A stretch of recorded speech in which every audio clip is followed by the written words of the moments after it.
Mayor Mills. Here. All members are present. Thank you, sir. At this time, members of the public may only comment on an item appearing on the agenda. Please adhere to the following when addressing the council. Comments will be limited to 3 minutes or less. Comments should be directed to the council as a whole and not directed to individual council members. City Clerk, are there any registered speakers? Hurry up and answer me. No. Mayor, there are no registered speakers. Did you say no? There are no Okay, registered thank you, sir. speakers. Council will now proceed to closed sessions. Mayor, before we Yes, sir. go into closed session, I have a request to add an item to closed session. Conference with real property negotiators pursuant to Government Code Section 54956.8. The assessor parcel numbers are 443-232-007 and -009. These are the two parcels of property that we've previously discussed in closed session and have actually discussed in open session as well. Additional information has come to the attention of city staff after the posting of the agenda, which is why we were requesting to talk about it in closed session tonight. Wait, do we need a vote? We need a motion, a second, and a vote of 2/3. Can I get a motion and a second, please? Second. Council, please cast your votes. I have a motion by Councilmember Krupa, a second by Councilmember Kendrick to add this item to the agenda. That motion passes 5-0.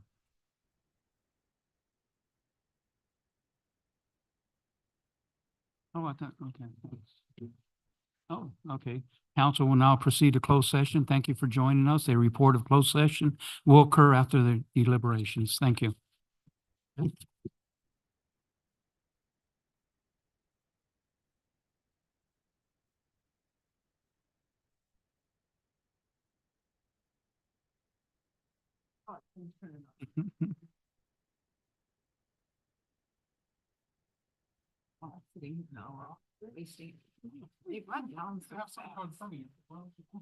Doesn't yours like run down fast? Huh? Does your little laptop use Oh, power? fast? I don't turn it on until 7.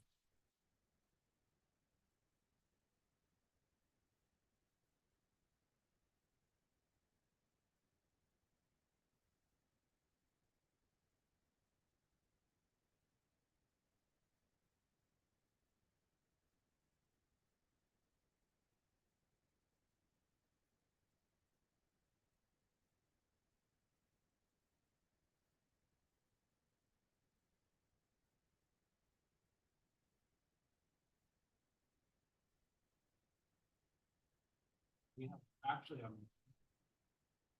we do, but they're not.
Good evening.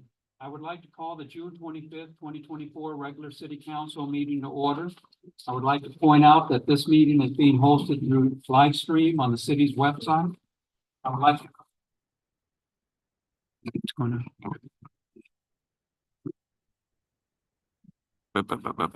I would like to remind council to have their microphones turned on and positioned so the audience can hear. Did I miss something here? City Clerk, may we have roll call, please? Thank you, Mayor. Councilmember Kendrick. Here. Councilmember Krupa. Here. Councilmember Lilienthal. Here. Mayor Pro Tem Peterson. Here. Mayor Males. Here. All members are present. Thank you, sir. The invocation will be by Bob Beckett of Dwelling Place City Church. After which Member Krupa will lead us in the Pledge of Allegiance. Please stand.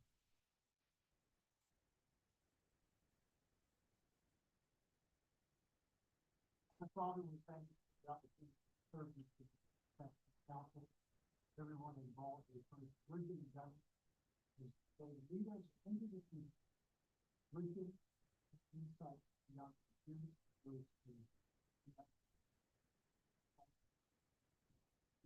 Amen. Pledge allegiance to the flag of the United States of America and to the republic for which it stands, one nation, under God, indivisible, with liberty and justice for all. Thank you.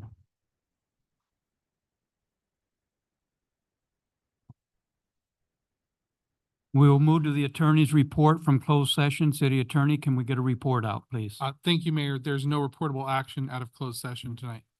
Thank you, sir. We'll now move to communication from the public. There is a 3-minute per person time limit for all general public comments on non-public hearing items.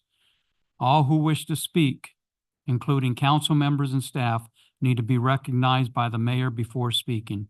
Please state your name and item you are commenting on before speaking. We'll take public comments for items listed on the agenda.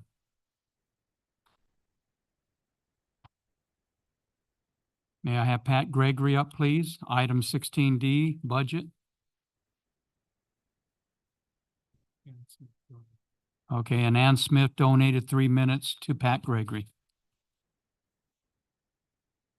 Was she-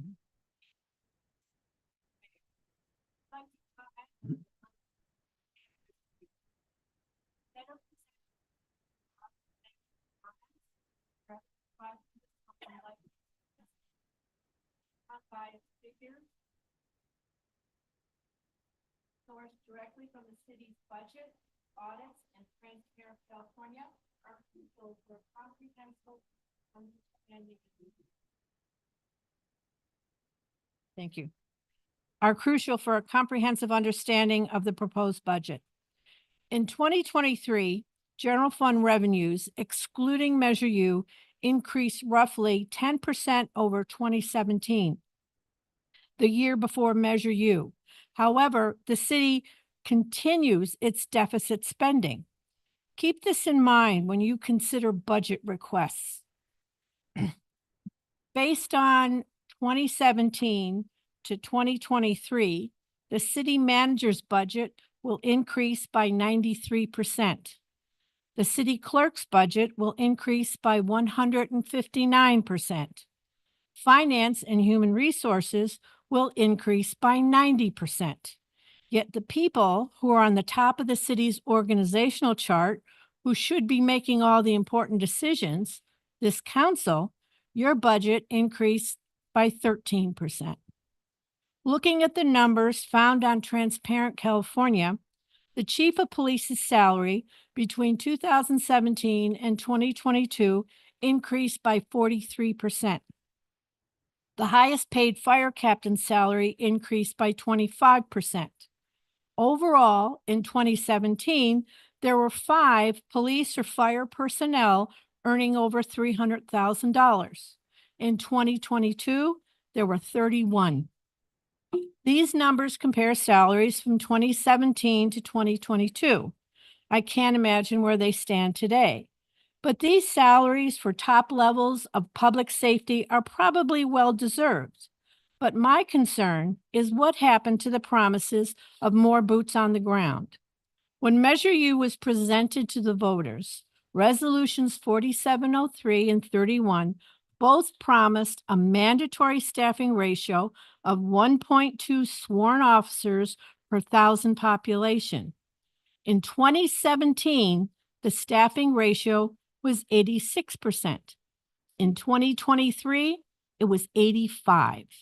So not only does the city completely ignore the mandatory staffing ratio, but it has actually decreased from the period prior to Measure U.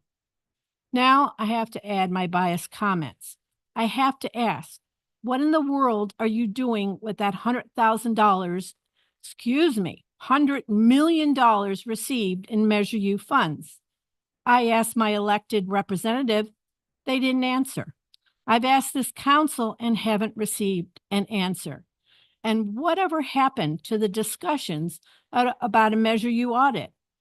Do you all just ignore problems and hope they go away? Without Measure U, the general fund continues to operate at a deficit. Shouldn't part of your job as council members be looking for ways to increase revenue without using Measure U as a slush fund? This city promised the voters more boots on the ground. It's time to honor this promise and not just increase budgets for high-level management. Thank you. Thank you, Pat.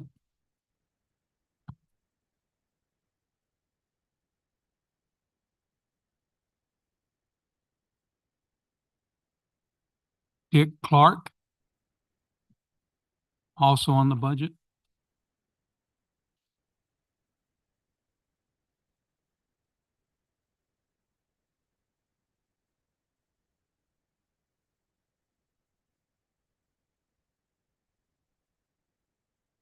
Mayor and council members, this is also a short for the animal services.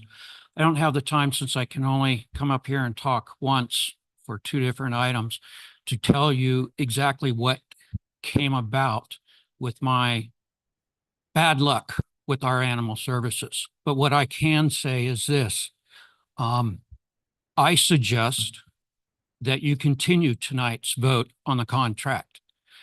I don't believe that the city is getting the services that they've contracted for already.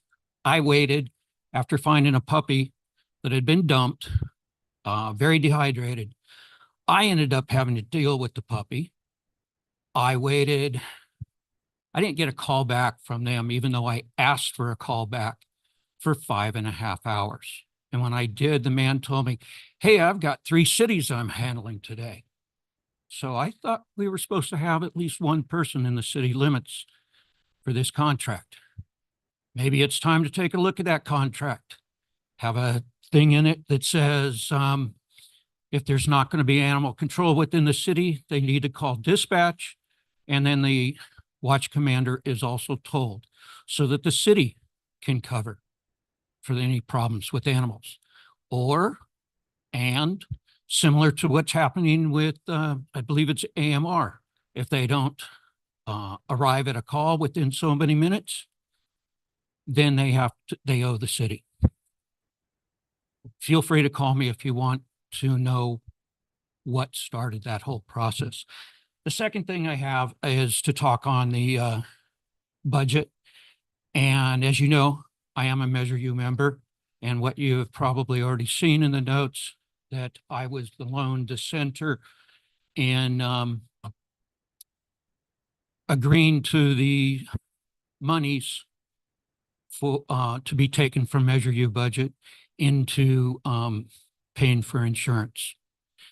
I got to tell you the truth. Over the years, I've always said, and I've told the new people, hey, it's sad, but we're kind of a rubber stamp. If the city comes to us and a city manager and the different departments come to us and say, hey, we'd like to spend the money on such and such, will you tell the council it's okay. And they always say, look at the resolutions, look at what the voters, if we get pointed out, line such and such it says. And we were pointed out in this past meeting that it included insurance. I'm done with being a rubber stamp. There's a difference between what's right and what the legal law is. And this isn't right. Our city manager made the statements of, hey, if you don't want to do it, we've got general fund money that can pay for it. Well, then why are you coming to get us to rubber stamp it? Leave that money alone. Leave it where the voters said they wanted it to be. This is no different than what the state of California did a number of years ago when the PERS budget, they were making a lot of money in their investments for the PERS retirement system. And the state said, we need some money. And basically stole it and have never repaid that system. Dick, I'm gonna have to Difference. stop you now. You're over 55 seconds of your time, so Thank you. thank you, sir.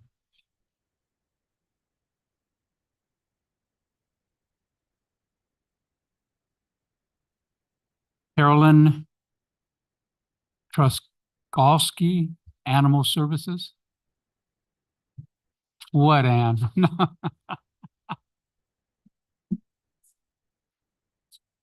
That's what I said.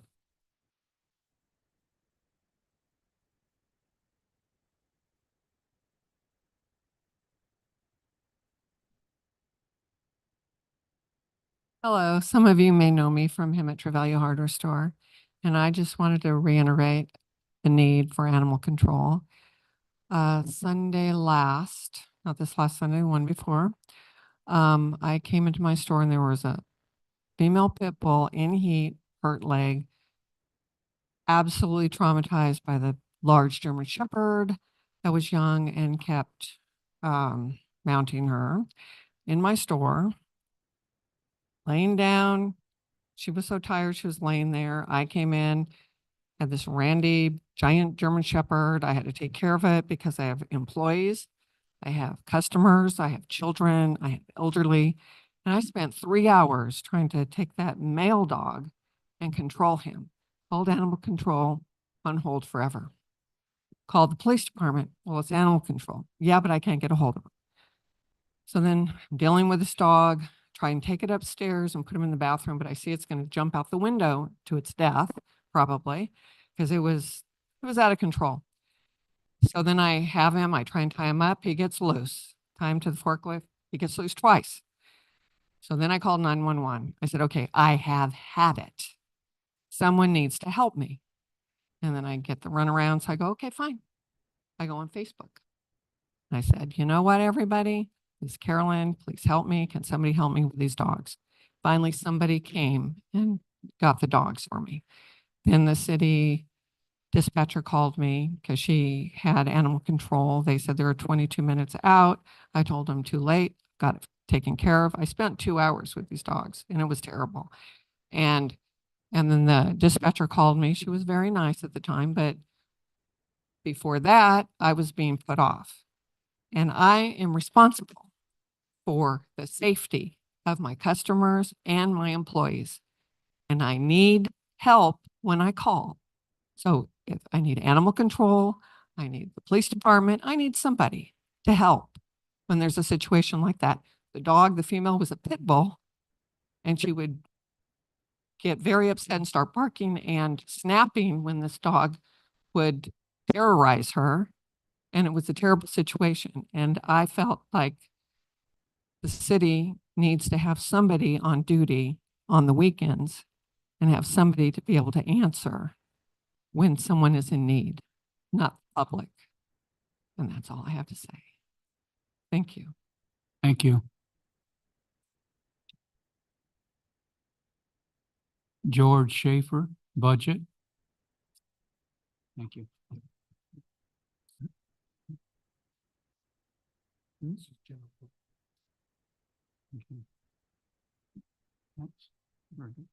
Thank you, mayors, city council people.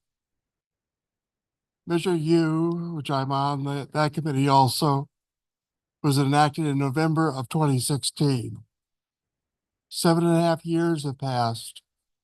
$100 million has been collected from the citizenry. Has it improved the safety in the city? I don't know. I wasn't here 3 years. I've only been here 3 years. As Pat pointed out, definitely falling way short on the boots on the ground in the police department. The city council passed 2 resolutions and an ordinance restrictively defining of the Measure U money to go 2/3 to the police, 1/3 to the fire department. Both departments have done a lot of modernization and repair of their equipment, all good things, but have fallen about 30 officers short of where they should be. And the money still has mostly been spent. Of that $100 million, they've spent $90 million. At this point, there's an excess of $10 million of Measure U money unspent. Instead of finding additional projects to enhance public safety, the city manager wants to hold these funds as a rainy day fund, in total violation of the provisions of Measure U and the resolutions that the city council has put together. I'd like to move on to the city net contract.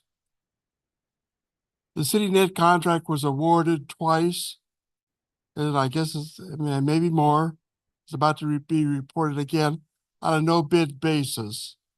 No bid contracts have certain requirements. I've communicated with the city attorney, and I got some good information, but I'm not a legal expert.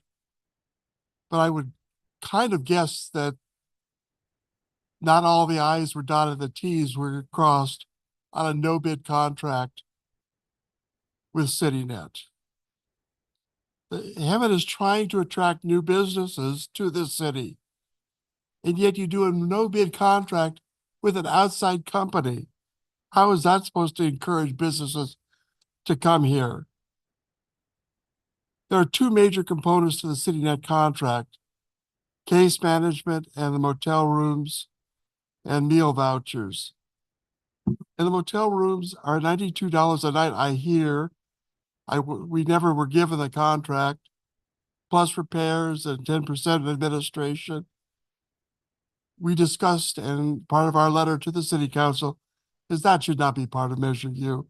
It has nothing to do with public safety. I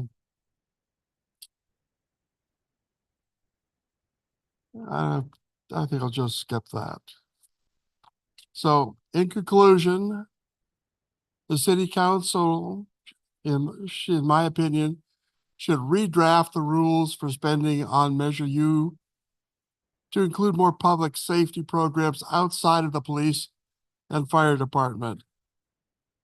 That at least $5 million of the $10 million surplus be found a good, productive public safety things. I could come up with 50 of them off the top of my head, including enhanced first aid training for the citizenry. George, I'm gonna have to stop you now. You're way over your time. Close. Yeah, thank you, sir.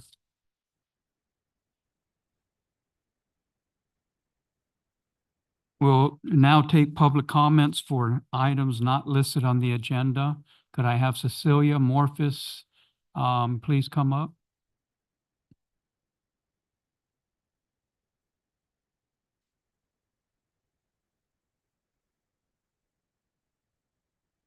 Hello.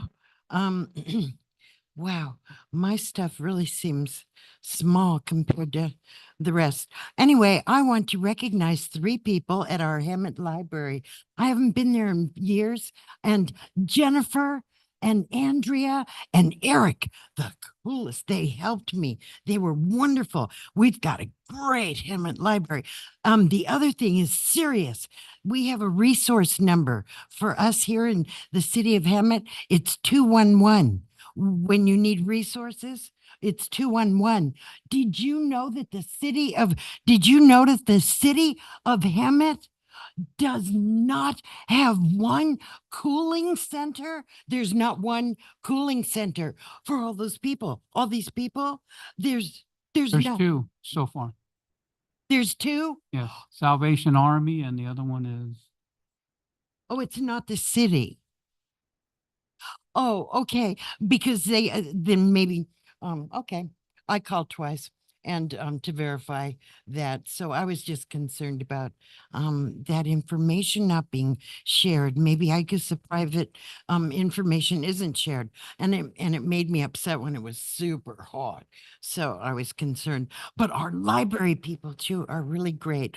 And, so that's all I wanted to say. A little stuff compared to, budget and you and all of it. Thank you. thank you. We'll now move to public hearing items. The city council's procedures for public hearing will be as follows. Staff will provide a report and clarification on items presented. The public hearing will be open for comments for those in favor or in opposition to the item, followed by rebuttal to any comments made. The public hearing will be closed, and the city manager may respond to any questions raised by the public. The public will not have an opportunity to respond. Discussion will be brought back to the city council for direction or action. Can we get a report from staff on item 14A? Yes, good evening, Mayor. Noah Rao, Public Works Director. A couple weeks ago, on June 11th, the City Council approved resolutions that initiated proceedings for the annual levy of assessments, ordered the preparation of annual engineers' reports, and declared its intention to levy and collect fiscal year 2024-2025 assessments for the landscape and streetlight maintenance districts. This item before you this evening is to conduct a public hearing to take any testimony regarding the fiscal year 2024-2025 engineers' reports and the levy and collection of assessments for the existing landscape and street lighting maintenance districts.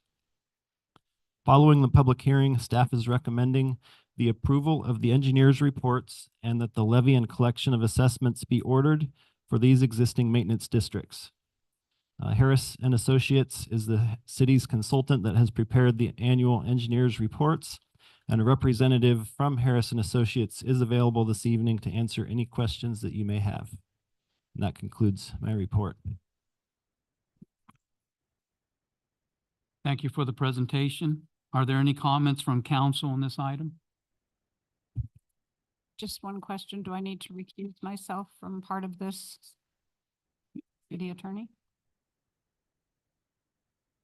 What would be the basis of your financial conflict? I live in District 19, according to my tax bill. Understood. Well, then we can have you recuse yourself for that financial conflict of interest. Okay, I'm in 20B. Gonna get lonely up here. Anyone else? Does that include Heartland again then? Yeah. Yep. I think we're all recused. Okay, so then okay, so we have multiple districts then. Correct. So why don't we do as we've done before, where we can take a vote and we'll note your individual recusals as before for each district. Anyone else? Nope. Oh, I will open the public hearing. After the public hearing is closed, we will bring the item back to council for discussion. City Clerk, do we have any registered comments or speakers? Mayor, there are no registered speakers. Thank you, sir. With that, I will close the public hearing. Can I get a motion and a second, please? There's no other. No, am I wrong? Don't look at me like that. Right. Yeah. So what do we do on this? So They so noted it last time. we're gonna note the recusals on the individual items. Okay. I'd say just someone make can take the motion. We'll still note it. I'll move staff direction. I'll second. Motion by Councilmember Krupa, second by Councilmember Kendrick. Council, please cast your votes.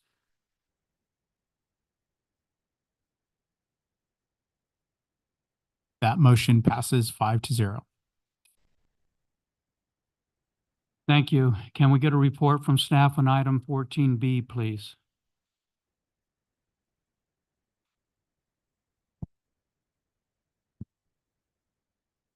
Good evening, Mayor and Council. Kalina Beasley, Principal Accountant. The item before you is to open a public hearing and take testimony and consider adopting a resolution confirming the annual report of calendar year 2023 delinquent solid waste handling fees and authorizing the levy of said fees as a special assessment on the Riverside County property tax roll billing. Residential customers who have not remitted the required payment for their CR&R pickups within 120 days after the date of initial billing are notified by CR&R that if payment is not received within 15 days from the date of the notice, that a 10% penalty and a monthly interest will begin to accrue, and the city will be informed of the delinquency in an annual report. So the process requires that CR&R deliver the annual report to the city. The city will then set a date, place, and time for the public hearing. CR&R will set out the notice and will incur the cost for that. Upon completion of the public hearing, the city may revise the delinquency report if CR&R has additional delinquencies. So with that, on June 14th, 2024, CR&R did mail a notice of public hearing to all the residential customers listed on the report, informing them that the hearing would take place tonight at 7 p.m. There is no general fund impact, as any fees the city incurs will be reimbursed by CR&R. So with that, I give it back to you to open the public hearing. Thank you for the presentation. Are there any comments from council on this item? We're going to go through, no? I will recuse myself from this one. Are you on the list? Not on the list, but I had a client call me on this issue. And so I have a feeling I should recuse myself. So then you gotta stand up and give it back. Okay, then I will give this to you and you are, this is done. You were right there. We have two public comments.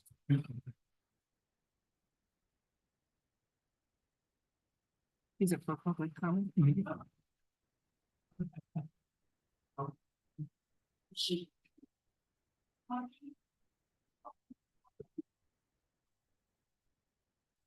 I will open the public hearing. After the public hearing is closed, we will bring the item back to council for discussion. You said there's no registered speakers, is that correct? Oh, but not online. Okay. Can I have Laurent Groom?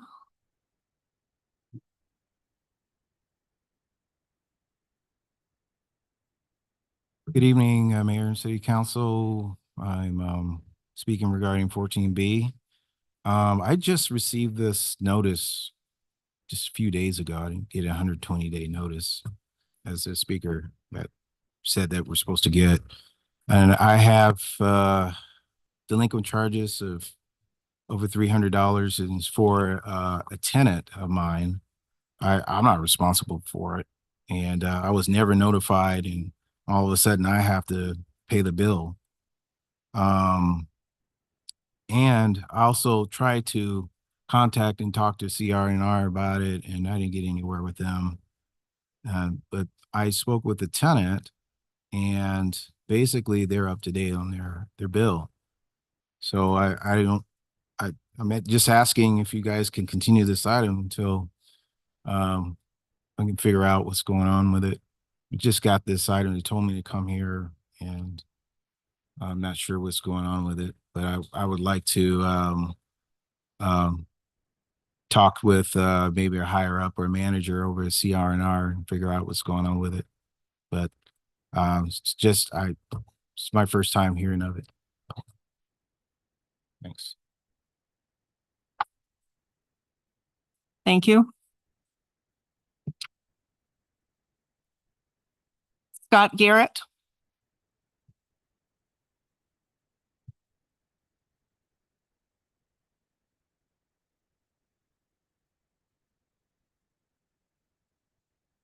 Thank you. I have a property at 101 East Kimball. I received the notice yesterday. You received it a couple days ago. You're lucky. Because I read it to my wife. I said, oh, there's a hearing on the 25th. She says, oh, that's tomorrow. So I honestly opened it in my mail and received it. But I've been in communication with CR&R a few times. I have, up until last week, I had no water and no electricity on the property. The house I bought, it was boarded up. I've been fixing it up. I finally got electricity and I got water last week. I called CNR. This has been going on for months. This is like the third time I've gone through this. I called CNR and explained to them I have no trash cans. I don't have any accounts open because I have no water or electricity. And it was unfortunate because I feel like I'm guilty and I have to prove my innocence. And it doesn't seem like it should be that way. Normally CNR&R is pretty easy to work with, but I don't know. I thought we had resolved it, and now they want me to pay again. And like I say, I have no trash cans.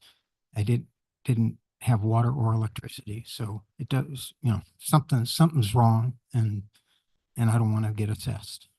Thank you. Thank you. If I may make a note on the speakers. They do, CR&R and the city will make updates to the list through July 26, 2024. If there are any payments that have recently come in and accounts have been made whole, properties will come off the list. So July 26 is the hard date where the list will be sent to the county. So there may be some further modifications to the list as delinquencies are coming in and some are being paid.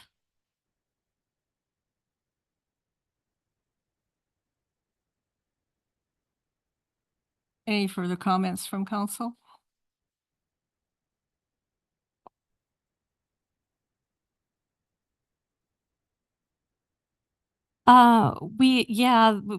CR&R will have to address those issues, so we can definitely, we do have a representative from CR&R.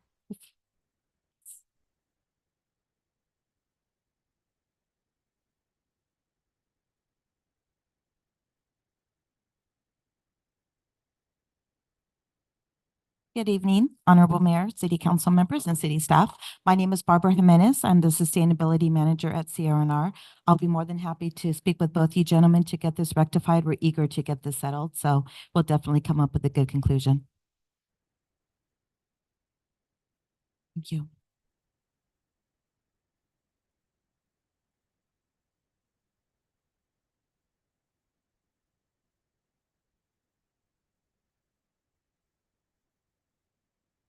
I'll make a motion to approve. Second. Council. Clerk, may we have a roll call? Thank you, Mayor Pro Tem. Council, please cast your votes. And I have a motion by Councilmember Kendrick, second by Councilmember Lilienthal, with the mayor recused.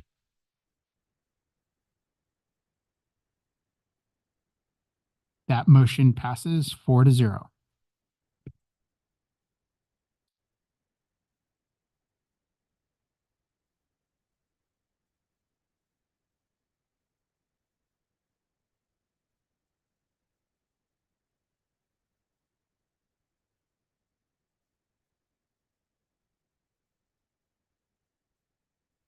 Okay.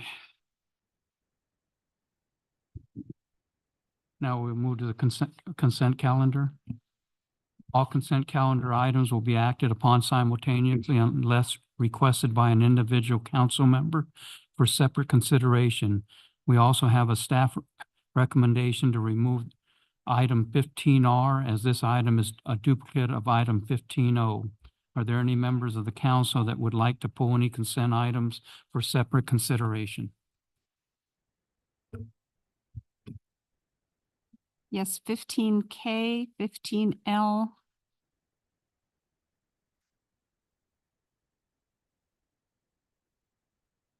And 15M. Carol? Councilmember Kendrick?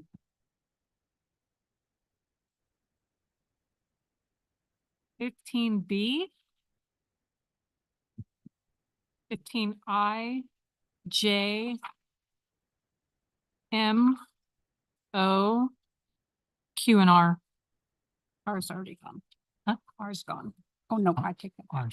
So that's, I just want to go last because so that was BIJQS. B, I, J, M, N, O, Q, and R. Oh, O and R are the same. Councilmember And you're saying N, Yeah. N for the record, N, M is in Mary, M. Thank you. and I guess 15R is a duplicate, so I'll take Yes. that off there. Yeah, okay. Councilmember Kendrick, Peterson? You're good? Okay. You already, Oh, I already pulled them all.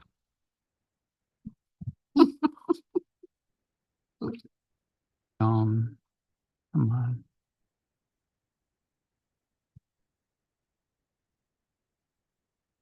Hold on, I just want to make sure I don't have any here. H.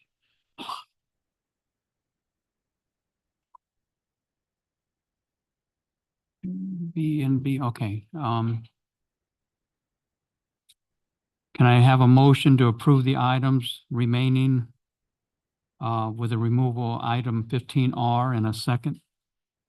I will make a motion to approve the remaining items. I'll second. I have a motion by Mayor Pro Tem Peterson, second by Councilmember Kendrick, to approve the consent calendar with the removal of item R, as that is a duplicate, and the removal for separate consideration, items 15B, I, J, K, L, M, O, and Q. Council, please cast your votes. That motion passes 5-0. Starting with item 15B. Okay, let's start off with item 15A, please. B as in boy. Oh, I thought there was an A, no A? Okay. B, please. Okay, so I had a couple questions.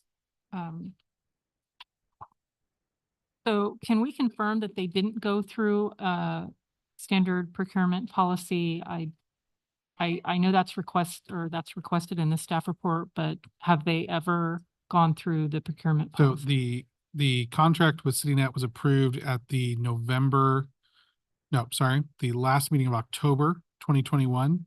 The city council waived the competitive bid requirement. That was because the homelessness ad hoc committee that had researched the topic during 2021 had felt that it was important to have a regional approach to homelessness in the valley. And CityNet was already engaged by unincorporated county and the city of San Jacinto at the time. So I know last year when this came forward, all my colleagues had a monthly update and I didn't have that at that time, but I haven't seen anything come through since I've been on council. I'm concerned. I'm sure we can get those for you. And we can make sure we can ensure that we get those monthly updates. I have Lieutenant Mode back from his training, so I know there was a period where we were kind of falling behind.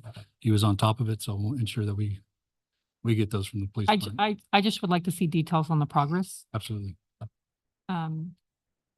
So on page 14 of the staff report, the table is really grainy. It's really hard to make out. So I would just ask in the future if we can try to get something that's a little bit easier as we're all looking at them on computer screens late at night.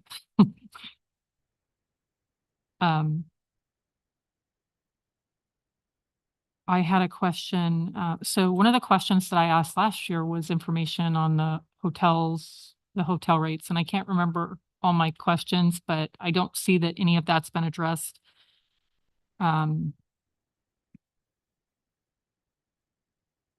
Another question is, why are we paying for their insurance? Is this standard that we do with any other service provider?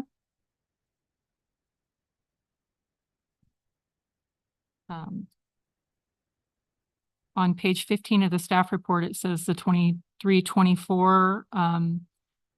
My question is this actuals? Because it looks just like the quote we got last year. So I'd actually like to see what progress they've made in a yearly report as well.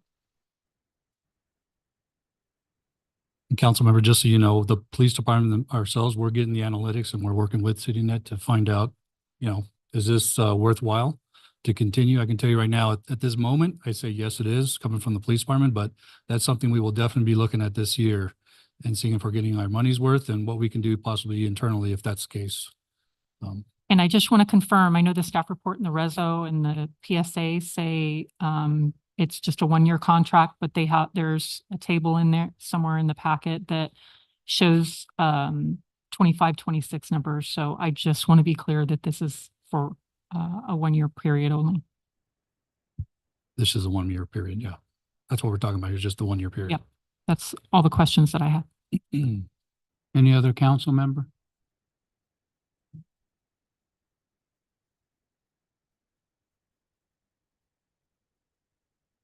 And if you have that question, I don't think I got that question. I'd love to hear your question regarding this and hopefully I'll have an answer for you. It doesn't have to be right now, but. I was trying to go back. I was going to try and go back and watch, but I think some of the questions that I had, if my memory serves me correctly, was, can we get a deal on the hotel rates? And then what did we actually spend? I mean, I guess that's my biggest question is what do we actually spend? So it's what, 10 rooms at 365 nights a week. I'm sure they're not full. No, that's just what we budget for, but But I don't know what they utilized last year. So this is where I'm Right. having trouble. And last year, like I said, I sat up here and my colleagues had information that I didn't have. So I'm just not getting the information, and I don't know if my colleagues are now, but I just want to see the progress. So I'm just getting standard numbers that don't tell me, I mean, it just tells me what they are asking for, but Right. I really want to see how effective it is. Absolutely. Anyone else? I have 2 questions while they're thinking about that. On the monthly reports, I finally got my first monthly report from our new community coordinator. So if we can I think everyone would be interested in getting the reports on the council. So whoever's going to be sending the reports out, either yourself or Chris and Tikas, if we can all get it, that would be nice. That way we can see what the status is and what's going on. And also on the funding for this, it shows that we're going to use $149,400 on the one-time general fund balance. Now, at one of our meetings, I mentioned, well, why can't we use one-time funding money for a certain item? And I was told that it can only be used for one-time purchases or one-time spending. But yet this is an ongoing thing. This is an annual thing. And now it's okay to use $149,400 from our one-time funding balance, general fund balance on this, but not on the other. I'd like an answer to that from whoever can answer that question. I can get you the answer. We can speak to what's allocated to the general fund versus the Measure U fund. Yes, we did do some rearranging of the funding for CityNet due to the animal services contract coming in below than what we had thought.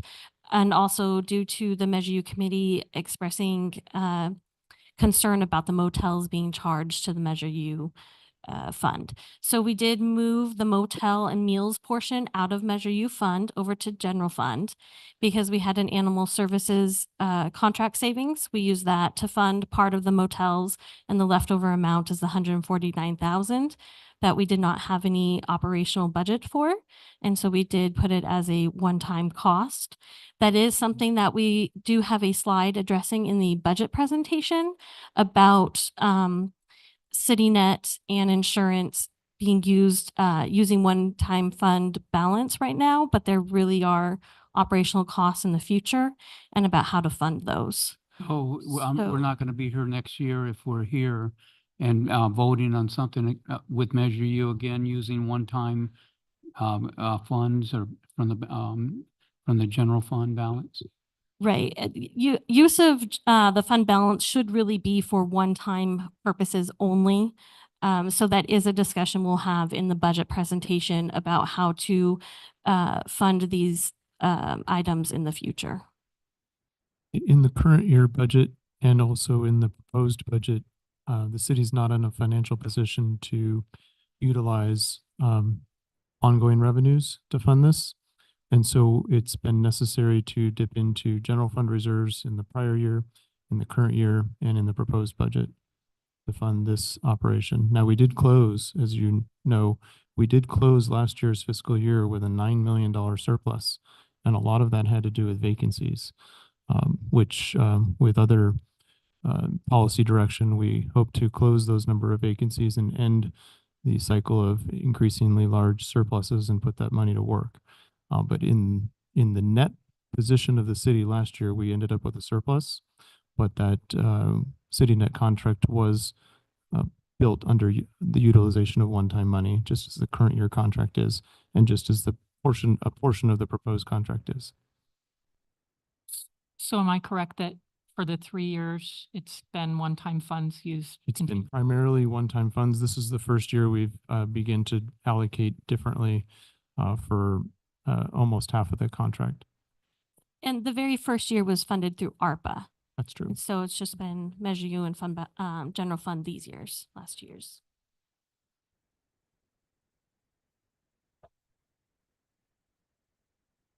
Any other questions?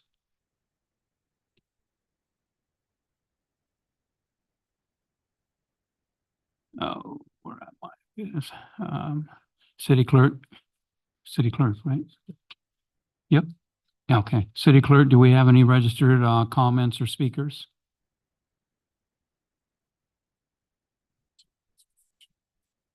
No, Mayor. Oh, I'm down here, right? Yeah, But it's for just this item. okay. Okay. Can I have a motion to approve items or remaining items with it? Okay, I already said that. I just need a motion and a second, please, on item B. I'll make a motion to approve item B. And I'll second it. Council, please cast your votes. I have a motion by Councilmember Krupa, a second by Councilmember Lilienthal.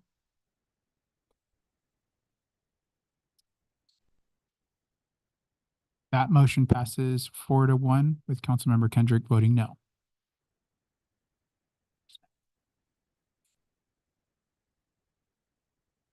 City clerk, can you ask for the next item, please? 15I. Thank you.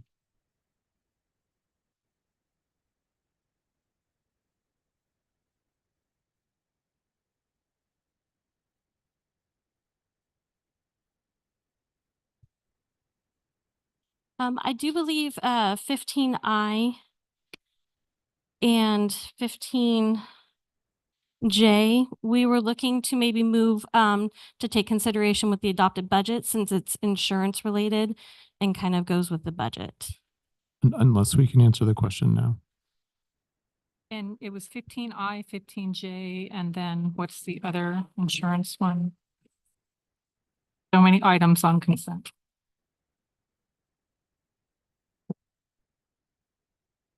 Well, I mean, I guess my question overall is, what's the difference between our previous cost and what the current costs are going to be? And so that's 15I, 15J, and then, like I said, there's another item on here, correct? Right. 16C is a contract with Prism Okay. for other insurance. So on those two items, my question is just what's the difference between Yes, it's hard. So for 15I and 15J with a third-party administrator, it's hard to peg what we're currently paying because it is rolled into the annual amount that we pay CJPIA. So currently for workers' comp, we currently pay an annual amount of 776,000 to CJPIA, and so the third-party administrator fee is part of that.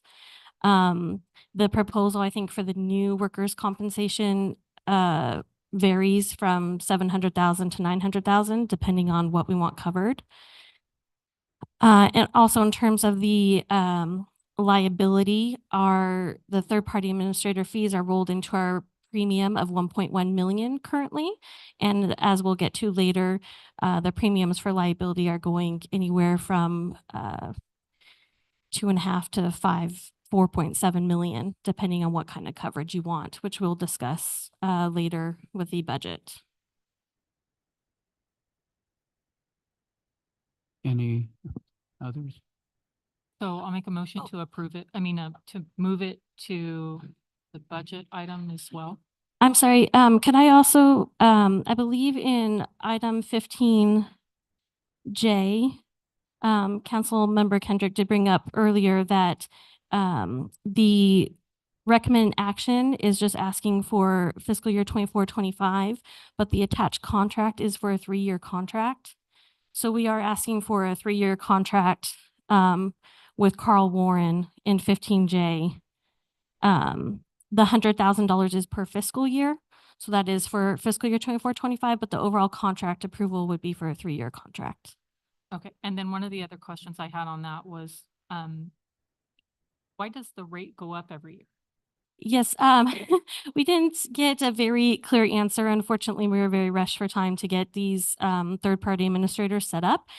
The answer we received was that because we don't really have a history as with the company, that we have to kind of establish a history with them. And so they're kind of increasing it each year by large amounts to kind of like as an introductory period to kind of get a gauge of what their costs are actually going to be. And so that's the answer they provided to us. And unfortunately, we didn't have time to dig further into that. Thank you. Is that it? Yes. I saw, again, make a motion to move these items to 16C. Second. I'll second. What are we doing? To have it in a discussion. Oh, I and 15J.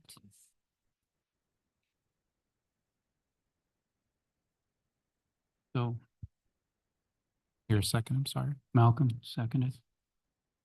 Council, please cast your votes. I have a motion by Councilmember Kendrick, second by Councilmember Lilienthal. That motion passes 5-0 to add those items I and J to be discussed during item 16C discussion. Okay. Move on to Thank you. item K. Okay. Okay. Yes, item K refers to moving 1.9 million. And part of this talks about both properties that the city has been discussing to purchase. But the resolution and part of the staff report only refers to one portion, one property. So how do we correct that? So I think that meets the requirements of the Brown Act. We're required to give a brief description on what the item is, and the item is to move the appropriations of 1.9 million for the purchase of property.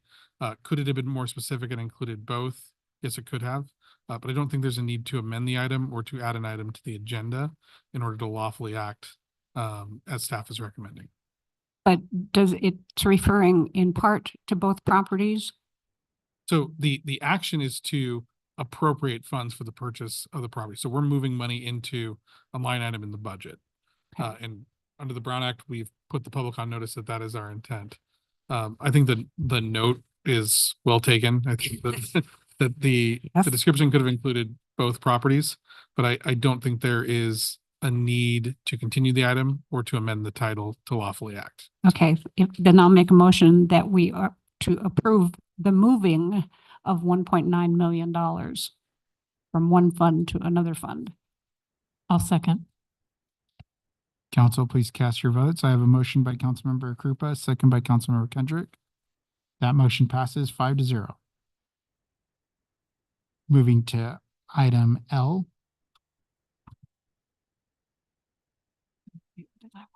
Okay, this is our favorite subject, animal services contract. You know, the comments made by two members of the public are very well taken, and there's nothing that, quote, moves a city faster than issues with animal control. So I just want to make sure in this that we are making a decision that provides for service that is adequate to our community. And I do realize last year when we went into this that we were the only city in the valley that was then contracting again with the county, and San Jacinto's contract didn't come until 6 months later. But I mean, working through on something like this to ensure coverage, and if animal control, if it says in a contract that we have X number of people for X number of hours and X number of days, then let's make sure they're here. And if they're not here, let's make sure we have someone somewhere that can help out and cover when they aren't here. What does our contract say? Well, here it says we have a full-time animal control officer.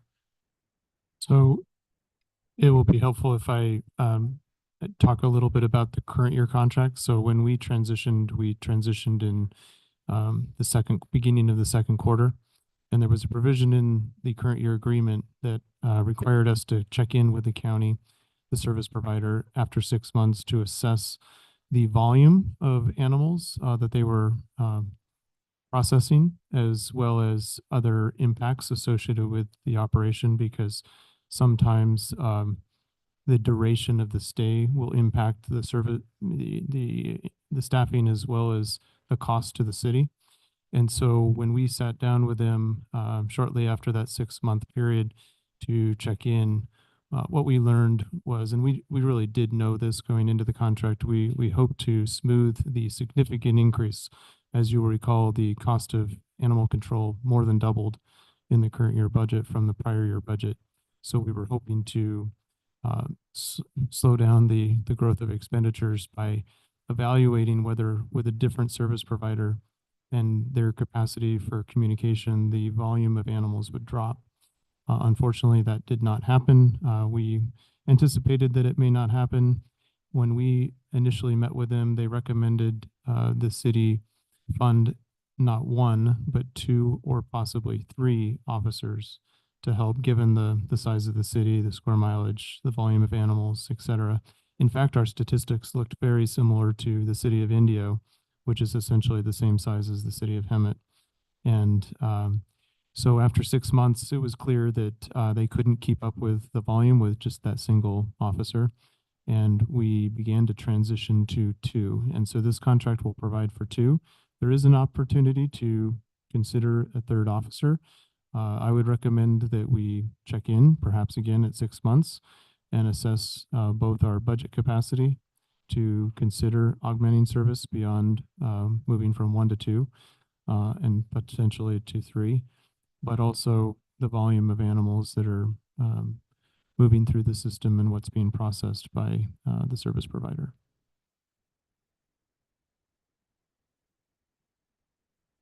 I just have one comment.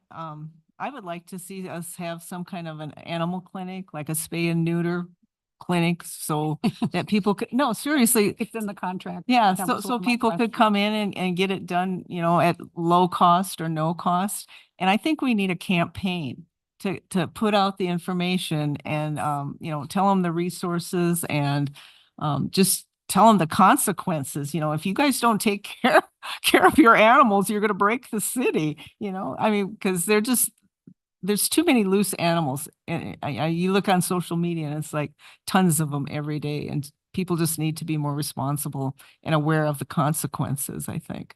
I do like the addition in this of the spaying and neutering and chipping. It brings a lot more responsibility to pet owners, especially the chipping.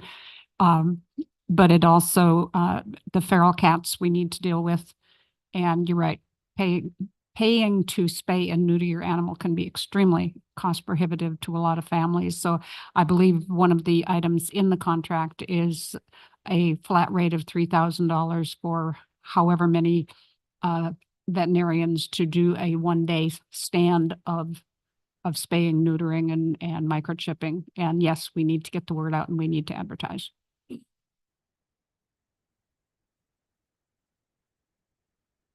There aren't any more questions. I'll move approval on that item. I'll second it.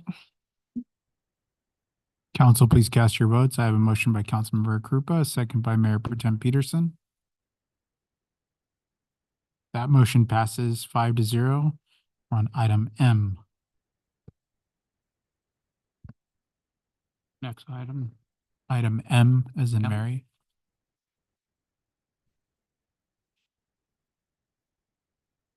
I did, okay. Hi, Monique, just a quick question. So will the entire portion of this contract be dedicated to those 4 projects? And I don't know what those projects are, but it just said 4 projects. So I just want to make sure that there's no impact to the general fund and we'll be billing this all back like through a tri-party? Correct. That is correct. So this is an agreement that we have contracted with the city of Hemet and BCA Code Group for on-call planning services. This will be paid for through deposit account by the developers for each project. Okay. And they will only solely be working on these? That is correct. Okay, perfect. Thank you.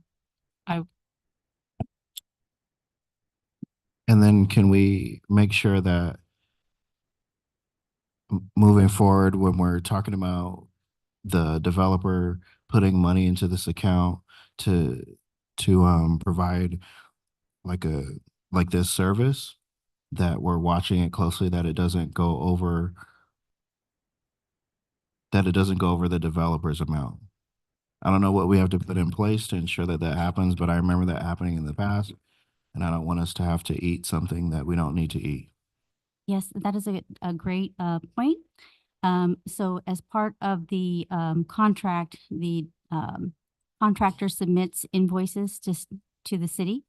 I'm also communicating with the developers to ensure that they're aware that we are tracking it, and we'll also be sharing copies of those invoices when they come in for a pre-approval, so that they're aware of the type of work that is being invoiced. Okay. But as long as we have control over that, and then we'll do different deposit accounts for each developer or each project. That is correct. And I also wanted to mention that the purpose of expanding the amount would be to allow for, in the event we should need to allocate for additional projects.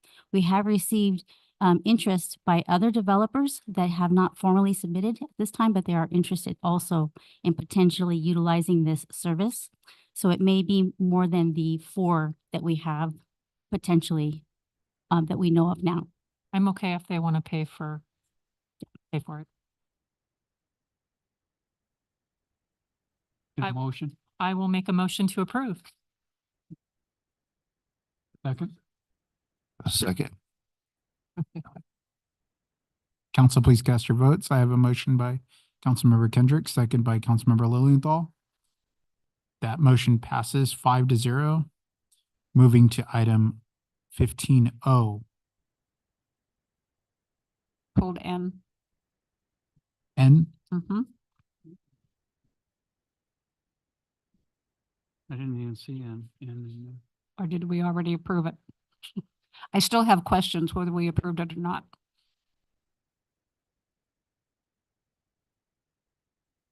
If the council would like to discuss it, we can note that in the minutes that N should have been pulled. Okay. I think we had a little confusion between the Ns and the Ms. Yeah, that's during fine the- with me. And Apologies. everyone else? Yeah, we're good. Okay.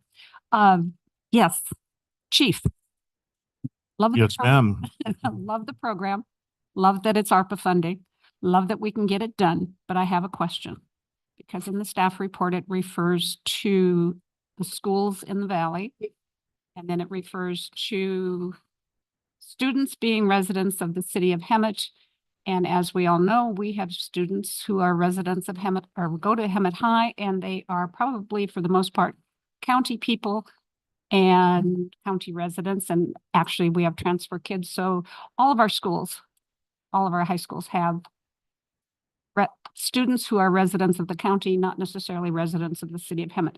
Hopefully, we will not discriminate, and that this will be beneficial for students, whether they live in the city of Hemet or in the county, so long as their address is Hemet. That's a statement on my part. I just want you to agree. I appreciate that. And Because I just want you to agree, because this is a great program. I do agree. And I do have just a prepared comment. And I am joined tonight by some representatives from Supervisor Gutierrez's office, and also 3 of our new cadet candidates are here as well. So the Community Risk Reduction Cadet Program started off as an idea that became a goal. And thanks to many people, including all of you, this goal has now turned into a reality. And we now have another impactful youth pathway program here in the Valley. I would like to thank our city council, our city of Hemet team, the Hemet Unified School District, the County of Riverside Workforce Development, and our 5th District Supervisor Gutierrez for coming together on supporting this innovative program that will be a model for other cities. Our community risk reduction cadets will get to learn from our agency mentors about what firefighters, fire prevention officers, code enforcement officers, and building and safety professionals do each day they serve our community, and reduce risks wherever we can. We have 17 amazing young men and women who went through an interview process and are all eager to learn about public safety and to perform beautification and other projects around the city of Hemet. I'm now going to have Rick Ramirez and Yulissa Navarro say a few words on behalf of Supervisor Gutierrez.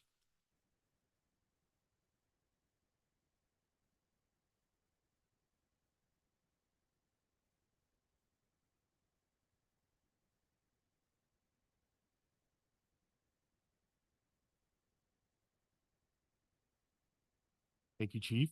Hello, Council. Respectfully wanted to just come up here and say what an amazing job Chief Sell has done and the program we are so excited to support to not only help develop pathways for all of the youth and create career pathways, in addition to a lot of the other programs that we have for youth.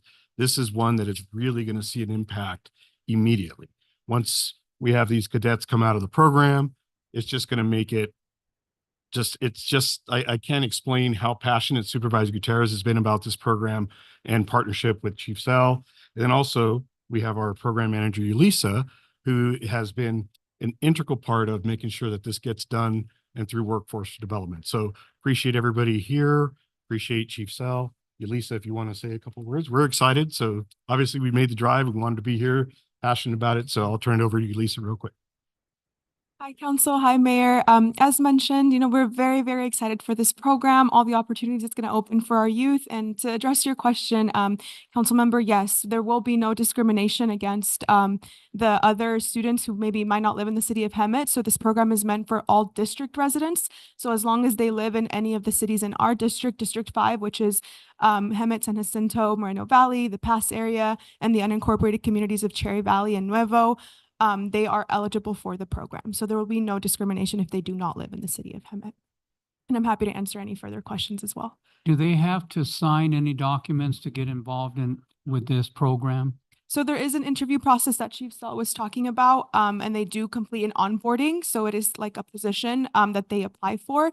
And once the onboarding is complete, they have all those documents. Within the documents, does it specify anything about them having to give Hemet first chance to hire them after their program? I like where you're going with that. Yeah, definitely. Well, and that's what's fantastic is that some of the cadets are actually some of our fire explorers. And in fact, it's a perfect opportunity to have 3 of them come up right now and just say a couple words. Introduce yourself. My name is Brooklyn Alexander Thorpe. I'm part of the Post 620 Fire Explorers for Hemet, California. I've been part of the post for about 6 or 7 months now, and it's been one of the most integral parts of my life so far. It's brought me an insurmountable amount of joy and like the most amount of purpose that I've found for any kind of career or drive in my life. So I'm very thankful to Chief Sell and every advisor in the entire program because it's really helped me to get to where I am today. Thank you. And let me tell you guys, the stories that these kids have, unbelievable. And we're truly changing lives. It's really impactful.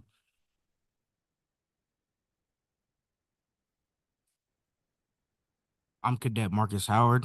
I'm a new cadet actually, and I joined this program to bring what's best for I could do for the community because I seen everyone has been bringing a good to the community, and I wanted to join it so I could be a part of it and experience it.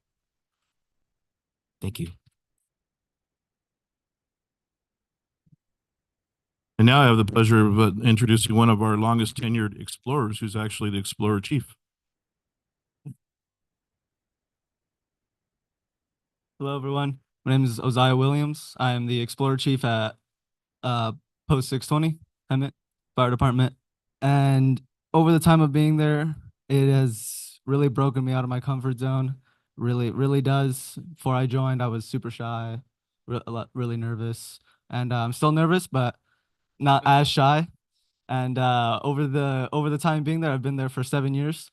And over that time, it's just been an amazing experience. I've gone to academies, Explorer academies, gotten hands-on tools on tools I never thought I'd hold. And it's been an amazing experience.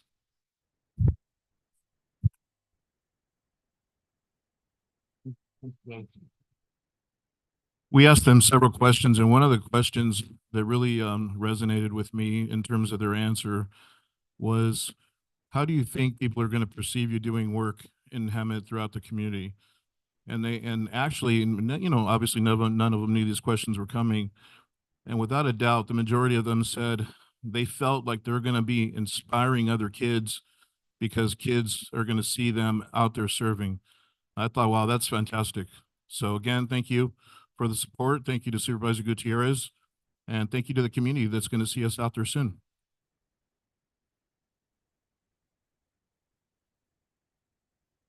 Can I get a motion and a second? Yeah, even though we approved it before, I'll make a motion to approve item 15N. I'll second.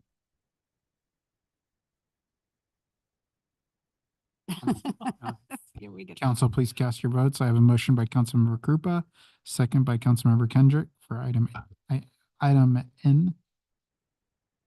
That motion passes 5-0. Item O.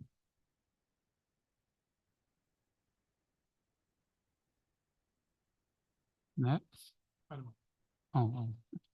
Here. So I just had one question, and so it's on the fiscal impact. So I guess I'm wondering, so we have 1.5 for the 24-25 fiscal year, but I'm just wondering, why are we at 324 for the following year? I guess, can you explain that to me? Because Yes, I apologize for that. When I put in the fiscal impact, the 25-26 number figures there for a total of 324,000 is only the incremental cost of the 3% COLA. So year 2 will be the 1.5 million from the salary adjustments plus the 324. Perfect. I'll make a motion to approve. I'll second. Council, please cast your votes. I have a motion by Councilmember Kendrick, second by Councilmember Krupa. That motion passes 5-0. Moving on to item Q.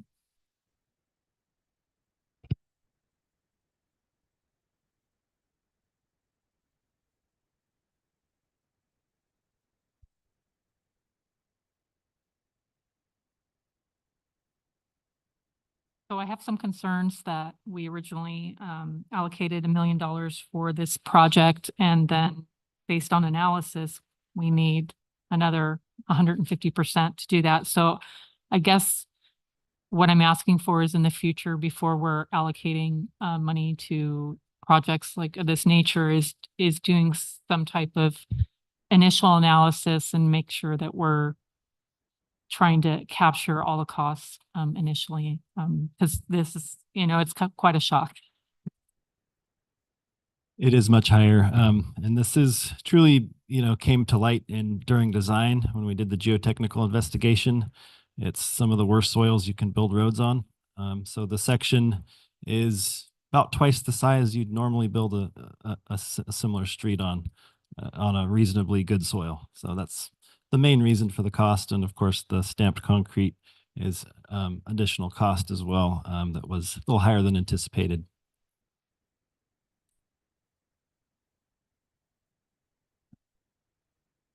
I'll make a motion to approve. Second. I'll second. Council, please cast your votes. I have a motion by Councilmember Kendrick, second by Councilmember Krupa. That motion passes 5-0. Discussion. Moving to discussion items. Oh, that was it? I thought we had Q. Is there not even a OP? Oh, okay. Our first discussion item will be item 16A. Can we have a staff presentation, please? Good evening, council. This presentation should be popping up. We'll be presenting a proposal for traffic calming in Stony Mountain community located south of Esplanade Avenue and east of Warren Road. This item supports our quality of life goal, the strategic plan. My brief presentation will cover how this project was initiated, actions that the city has taken, results of data collected, results of an October 2023 community meeting regarding the issue, and then go over the proposed traffic calming plan with staff's recommendation to the council. After a couple residents in the Stony Mountain community reached out to the city in mid-2022, the first actions that were taken were by the police department to do some targeted enforcement and data collection. And the next, Public Works coordinated the additional speed limit signs and pavement markings in several strategic locations to remind the motorists that the speed limit is 25 miles per hour. This is a summary of the data collected by the Hemet Police Department in late 2022 of September 2022. This was collected on Alabaster Drive between Earthstone Lane and Sagestone Drive using an inconspicuous box mounted on a streetlight pole. So a total of 3,980 cars were surveyed and they averaged 29.2 miles per hour. The median speed was 30 miles per hour. The 85th percentile, meaning 85% of all the 3,980 vehicles were at or below 35 miles per hour. This is a significant metric only because that's how the speed limits are set in California. But you can see there are several outliers, including one at 79 miles per hour on the far right there.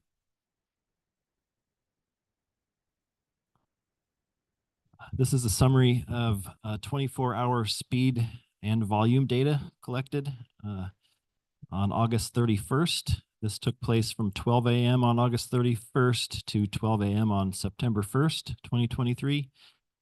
This was a typical weekday non-holiday. As you would expect, the locations closer to Esplanade Avenue have a higher volume, and the volume on Cinnabar is actually higher than Alabaster, just because these are the two entrances to the community, and then the volumes would drop as you get farther into the community. The speeds shown here in yellow are the 85th percentile. And then the numbers in the light blue boxes are the total traffic volumes broken down by direction. The southern most location on Alabaster Drive was fairly close in the speeds to what the PD data collected.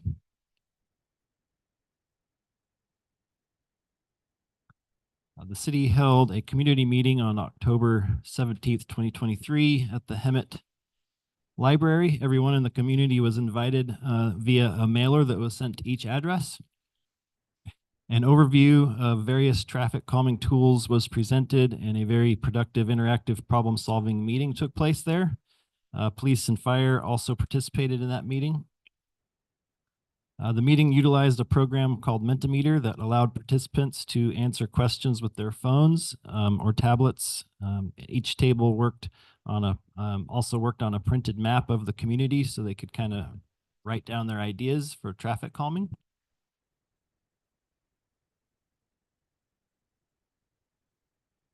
A little bit of the data from this.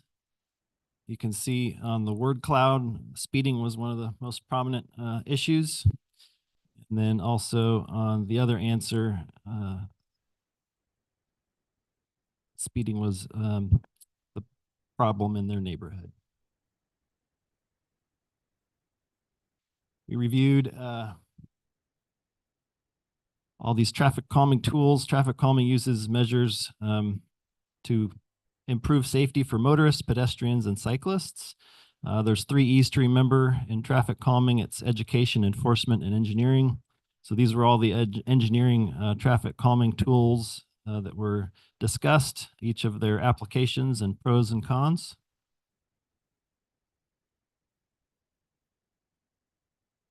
This is a summary of the data results from that community meeting. On this map, there's different colors for different groups, but you can see most of the answers were to install speed lumps, which are the circles. And that would be, they would like a combination of both traffic calming and enforcement to solve the speeding problem. Here is the proposed traffic calming for the neighborhood. So using the input from the community meeting, there were 8 locations selected to propose installing speed lumps, and those are 1 through 8 on this exhibit. The locations were selected in a way that they would not transfer traffic volumes from one street to another, such that motorists could change their route to avoid the lumps. They are in the longest, straightest segments where the highest likelihood of speeding is taking place. However, after the Planning Commission meeting and hearing some additional input from the community regarding this proposal, Alabaster Drive seems to be the worst of the issues, and it was concern was raised that the distance between 1 and 3 was a little bit long, and I agree, and that's why number 9 was added here. Otherwise, the proposal was well received and supported at the Planning Commission meeting.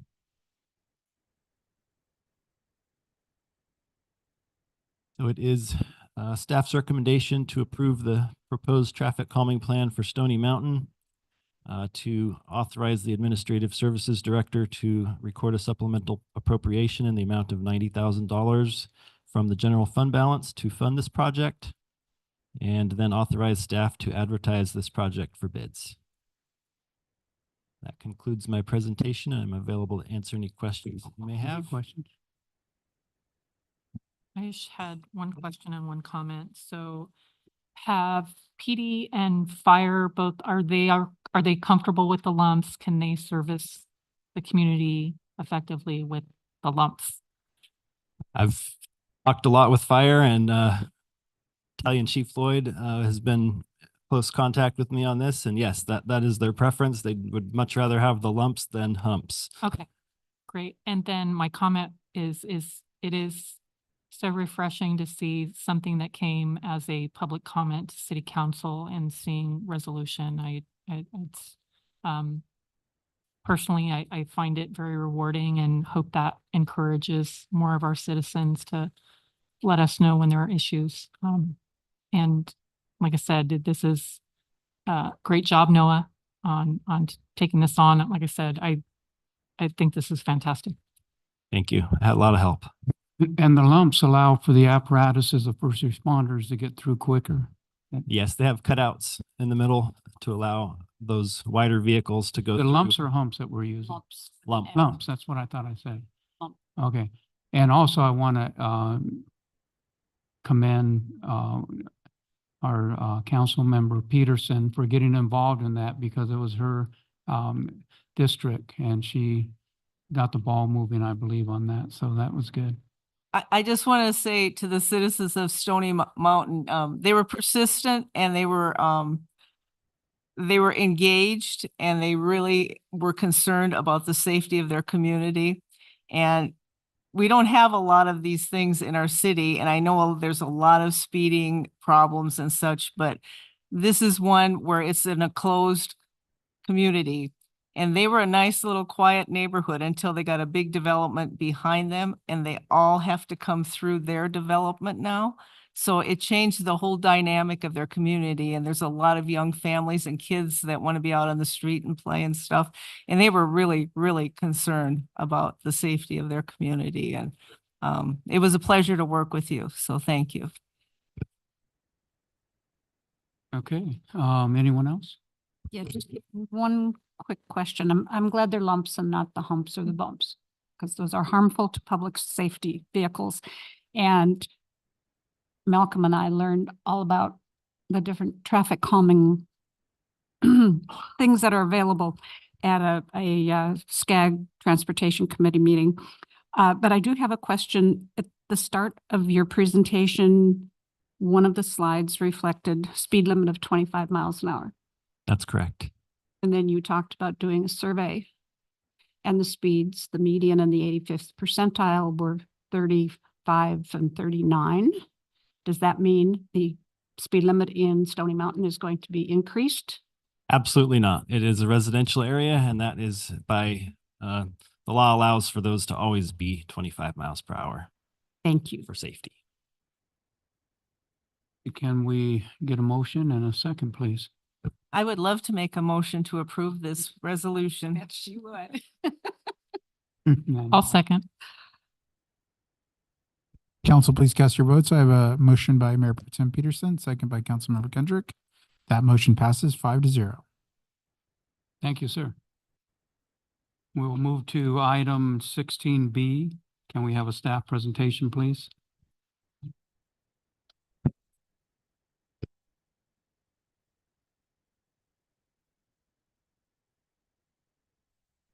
Just a little down here. Can everyone hear me? Nice and clear? Perfect. Well, good evening, Mayor, Vice Mayor, City Council, City Manager, sir. My name is Ben Sandoval. I am the Economic Development Manager for the City of Hemet. I've been here now for about 4 months and 2 weeks, and it's been a tremendous experience up to this point. Tonight, I'll be presenting on the Commercial Facade Improvement Grant Program. Now, I believe this is one of 80 ambitious to-do plans from the 23-24 fiscal year. So we'll be checking one of those off. And in addition, you'll be able to see as I go through the PowerPoint here that this particular program, some of the California cities right now are doing this as we speak. And I'll show you some examples, but not every city is doing it. So just wanted to start off with that. Bear with me here. As I move forward here, you'll see some of the strategic plan initiatives. And I do want to cover that this particular grant program will be able to cover 3 of the 5.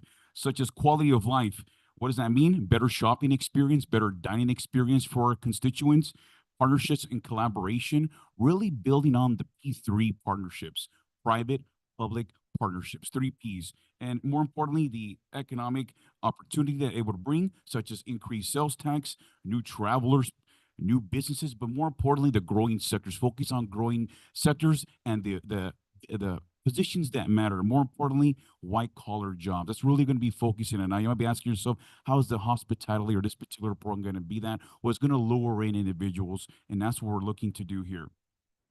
Now, the purpose of this particular grant is twofold. There's going to be 2 different grants. If you may have seen the Planning Commission presentation by the city manager, we do have a micro and a macro grants, and those will be a little differently here.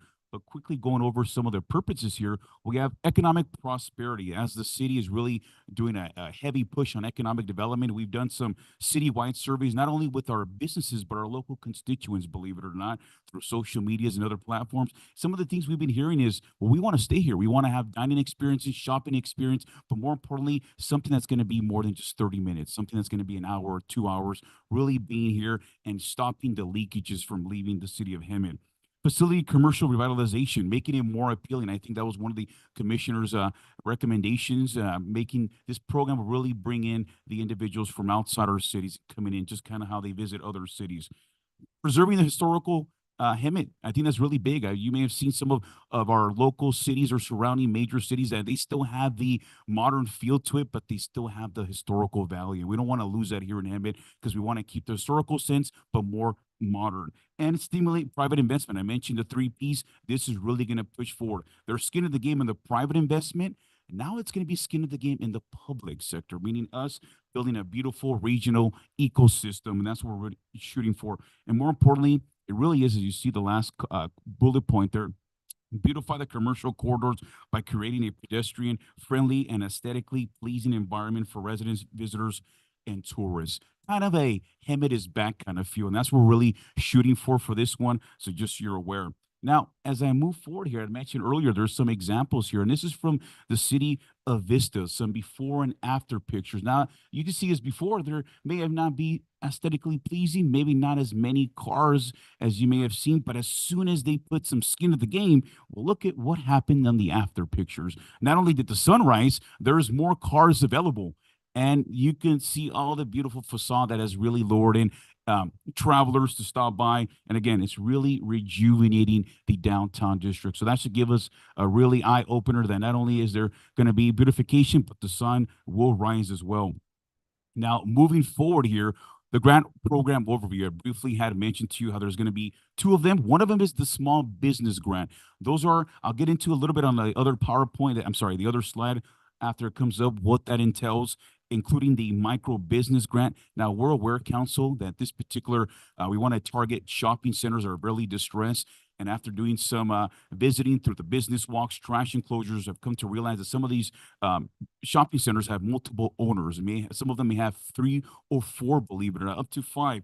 So we want to make sure that this is a congruent as a one-team application. There's not going to be one-offs here where half the shopping center is done, not the other is going to be. We're really focusing on beautifying one of our shopping centers here from top to bottom. And truly, that is really what's going to just one business. That's all it takes. One remodelization to really get the trickle effect going for our city here.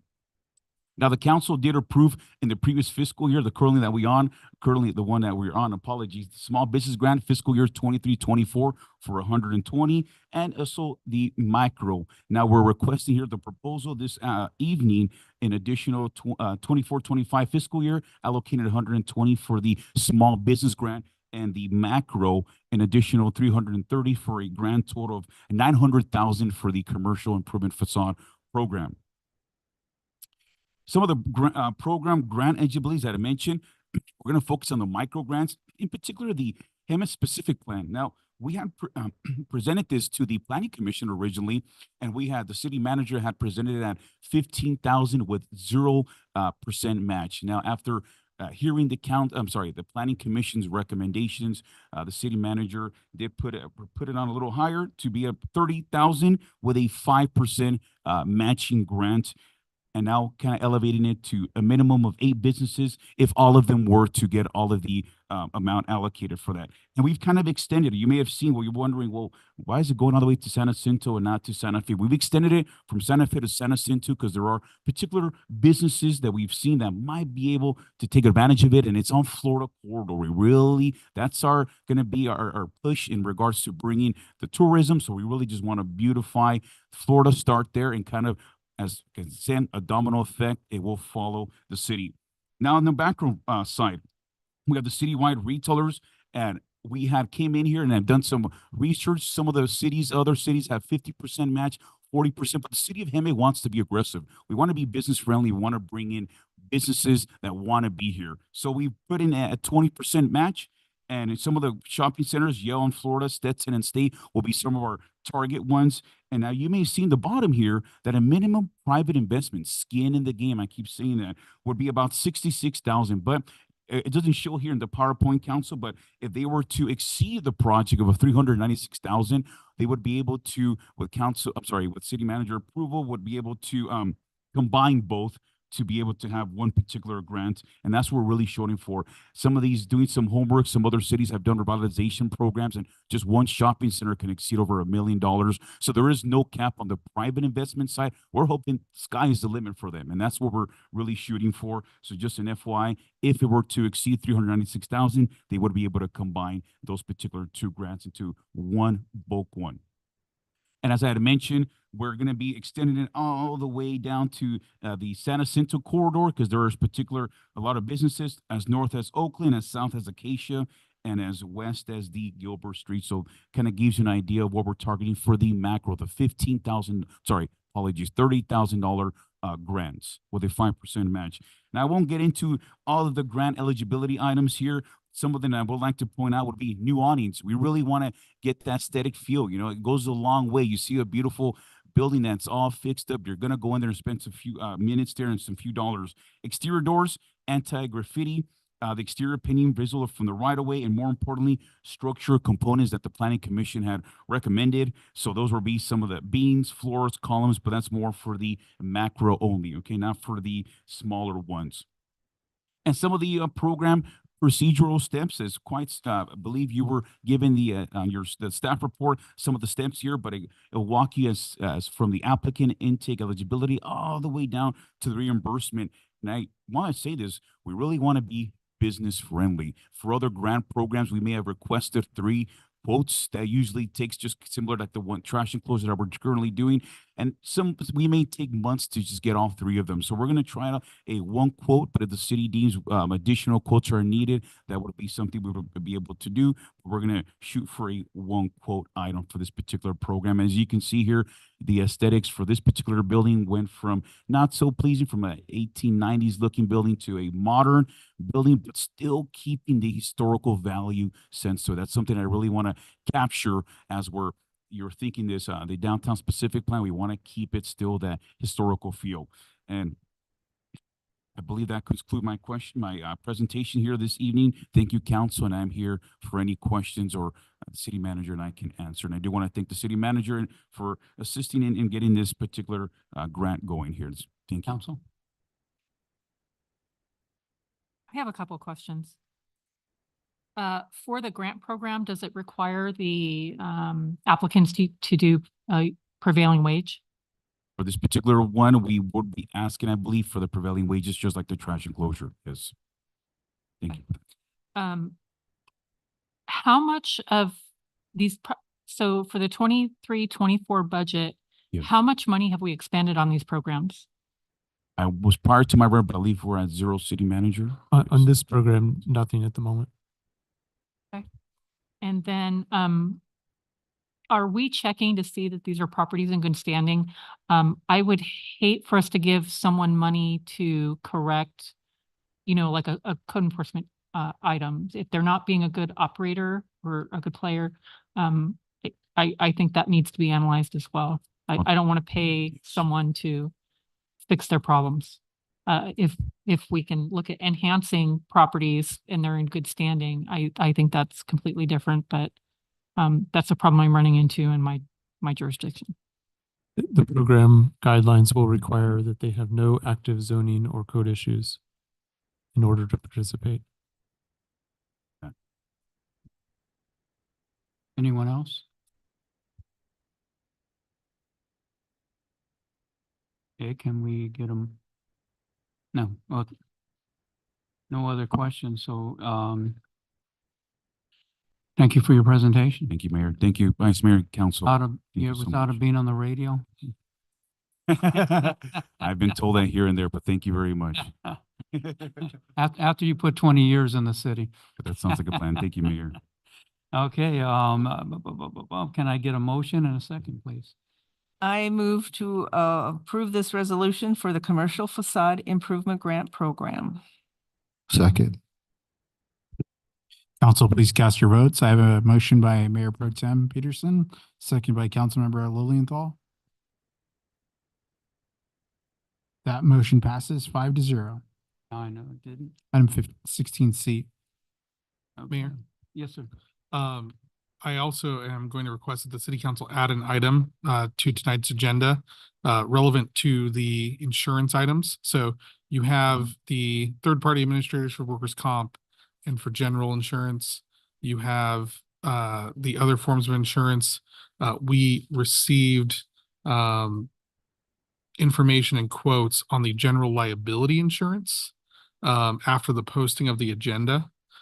So since you're bringing all the insurance items into the discussion along with the budget, I'm requesting that you add an item to the agenda, which would be to authorize the city manager to enter into general liability insurance agreements with Munich for up to $7 million limits with a $1,548,113 annual premium. An additional $10 million layer above that with London Market with an annual premium of $2,217,240. And then an additional $10 million layer with Allied World with an annual premium of $990,528. In total, for non-safety, that's $25 million in coverage with a $2 million self-insured retention. We're recommending that level because that level is the highest non-safety claim we've received in recent history, the Toussaint case being that claim. And then on the safety side, it would be $21 million in coverage with a $6 million self-insured retention for a total of $27 million. So that's what I'm asking that you add and it be included in the conversation about the budget and insurance.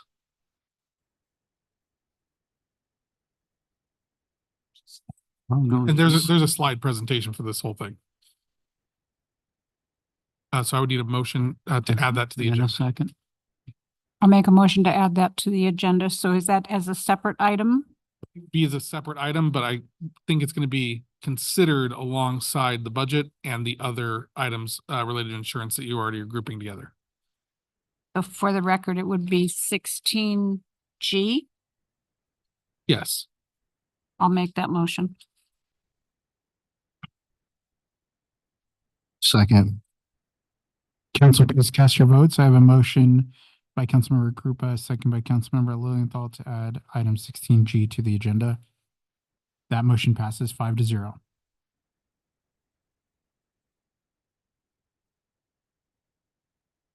Okay, I guess go ahead with your presentation. So we're gonna begin with 16D and weave the insurance conversation into the budget presentation. And I'm going to begin with just some introductory remarks about this year's budget. I think an important note that needs to be communicated is that the budget supports the city council's action plans under the strategic plan. So we have dedicated funding to accomplish the initiatives that you've set forth as part of our work plan for next year. Having said that, if you've had an opportunity to look at the budget transmittal message, it's a very different message than I've written over the past 10 years. It's very different. And for the first time, I comment on employee compensation. And for the first time, I also spend time speaking to insurance claims and history and exposure. Let me begin with just a bit of background. Over the last 7 years, with the advent of Measure U and with it, the funds to staff additional positions, the city has experienced several challenges with recruitment as well as retention. Ultimately, from a compensation perspective, our compensation in recent years has fallen below, and this is really citywide, but with public safety in particular, we have a significant number of vacancies, over 30 vacancies today. I believe the exact number is 35. I could be off by 35. Of about 46 vacant positions that we have today as we enter the new fiscal year. That's a very high number of vacancies. Those vacancies are contributing to a surplus at the end of each year. And that surplus has grown to, it was $9 million last year, even with certain overruns on various department budgets, right? At the end of the year, the city ended up with a very sizable surplus on a $72 million budget. But with your direction, the city staff has been working to identify what is market median, a competitive, comprehensive payment plan and benefit package for our employees. And we're actively working on negotiating those contracts. You've approved one tonight on the consent calendar, and we're anticipating bringing the remainder of those contracts to you at our next council meeting. But this budget will fund competitively paid, contemporary, competitively paid compensation packages for all of our employees. And we expect that these positions will the vacancies will decline over the next 12 months. One unique factor of this budget is that it includes something called a vacancy factor.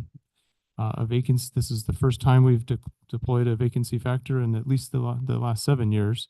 But we are essentially anticipating and needing to count savings from vacancies to help balance this budget. This was a way that we crafted the budget in order to help bring those compensation packages to that market average. But what that means is that we're going to have to make sure that next year's budget has a much lower vacancy factor.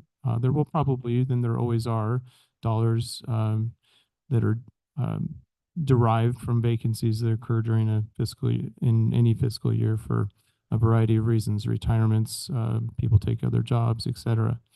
But next year, we're going to need to be careful not to to really reduce that $3 million factor to something much lower from a sustainability perspective. The second issue that I spend some additional time on in this budget transmittal relates to insurance, and we're going to talk comprehensively tonight about insurance. And as the city attorney indicated, less than 90 days ago, we received notice that our current provider would be ending coverage for us on June 30th. So that's approaching this next week. And meanwhile, we've been actively working with a broker to identify various forms of insurance. But what's really significant to the city today is the landscape for insurance has materially changed. As you know, at the beginning of the last fiscal year, on July 1, our deductible for any claim, whether it was safety or non-safety, was $250,000. In January, we were notified of an increase to that number to $1 million. And with the transition to a new insurance provider, we will be looking at a slide today with substantially higher numbers for the deductibles, and it affects the coverage as well.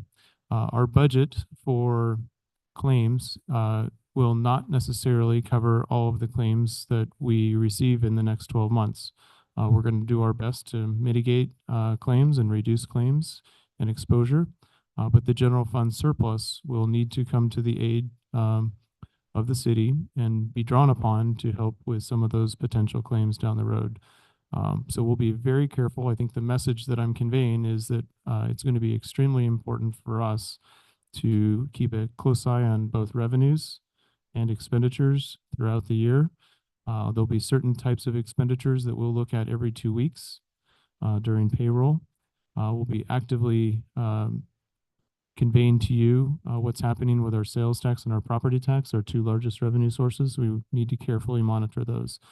But I want to let you know that this is a unique year. And with that, we're going to walk through elements of the budget, talk about some of the highest priorities, some changes that have occurred since the last budget workshop. And at this time, I'm going to turn it over to Kalina Beasley, our senior accountant, principal accountant, sorry. Thank Council. We are pleased to present to you the FY 2024-25 recommended budget. So this first slide shows that we do have expected general fund revenue of about $75 million. This is total revenue of $80 million less our allocations and transfers for administration. Of that $75 million, the General fund non-measure U is around $59 million, and the projected measure U revenue is $16.5 million. Out of the general fund allocation, public safety receives 72% of that allocation, and non-public safety receives 28%. And then further broken down, the 72% goes 2/3 to police for about $28 million and 1/3 to fire for $14 million. The Measure U funds are also split 2/3 to police and 1/3 fire. So this gives us an overall public safety spend of about $59 million and a non-public safety spend of about $16.5 million. So some of the changes have occurred since the second budget workshop. We had some developments, most notably the salaries and benefits had to be adjusted due to our market survey approach. We had a last minute change from one of our survey cities that did a retroactive COLA back to last July. So we did have to factor that into the budget, and that increased cost by about $500,000. There were also some other items that came up. But first of all, here are the revenue adjustments from the second budget workshop. We did increase revenue by $700,000 to help us balance. We do feel that these changes are in line they're still in line with what reality is. We were very conservative in our sales tax projections, so we did slightly increase those in order to cover the unexpected costs. As well as we did take a second look at some of the building permits that have been coming in, and we did feel that we were able to increase those revenues slightly to help cover the new expenditures. We did go back through the department budgets and try to do a second round of some cuts.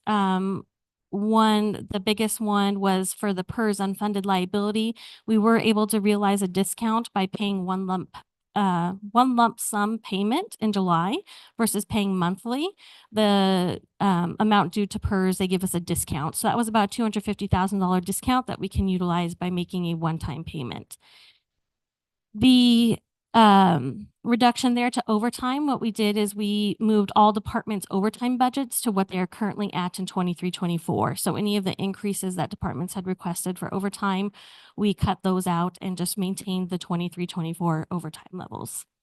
The rest of the department budget cuts were minimal and are also spread across all departments for minimal impact. As I described earlier, we did have additional anticipated labor increases. We also did add in the librarian per council's direction.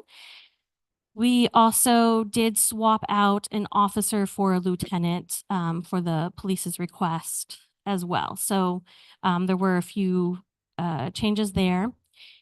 In addition, we did add a development study for around $100,000. That is just going to be a citywide study. So those expenditures netted out to about $700,000, and that's why we increased revenue $700,000 to balance.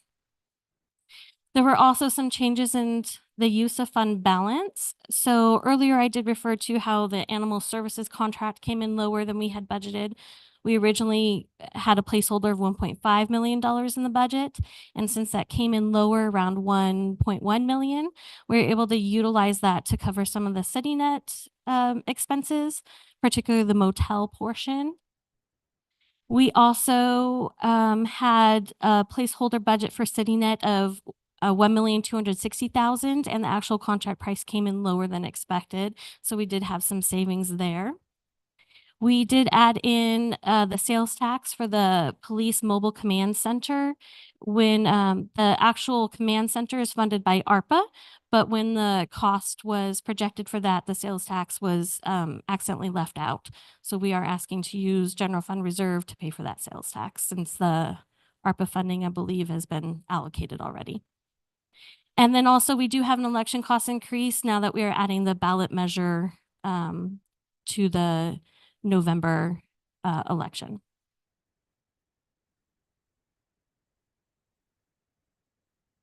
So this slide gives you just an overall view of our resources. Adding in that $700,000 brings us to a total revenue source of around $80 million. Again, our highest revenues are sales tax, Measure U transaction tax, property taxes. Our general fund recommended budget did increase slightly across all departments because we had those salary increases that were across the board due to those market adjustments. All of the department numbers did change slightly. One thing to note as well here, you will see that Measure U expenditures in the recommended budget for 24-25 are slightly lower than the projected for this year, 23-24. And that is due to the fact that we had a projected revenue from this year of 16.8 million, but the projected revenue for next year is only 16.5. So you'll see that the expenditures reduced accordingly.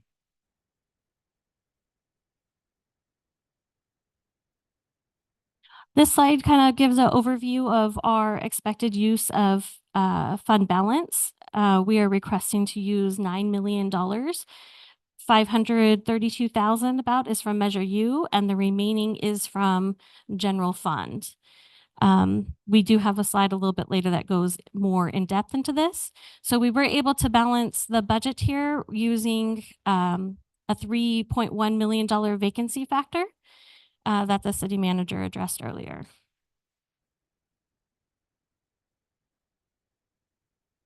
So just some more in depth into the vacancy factor. This is the first time that we have used it to help balance the budget. But we do have a large number of vacancies currently.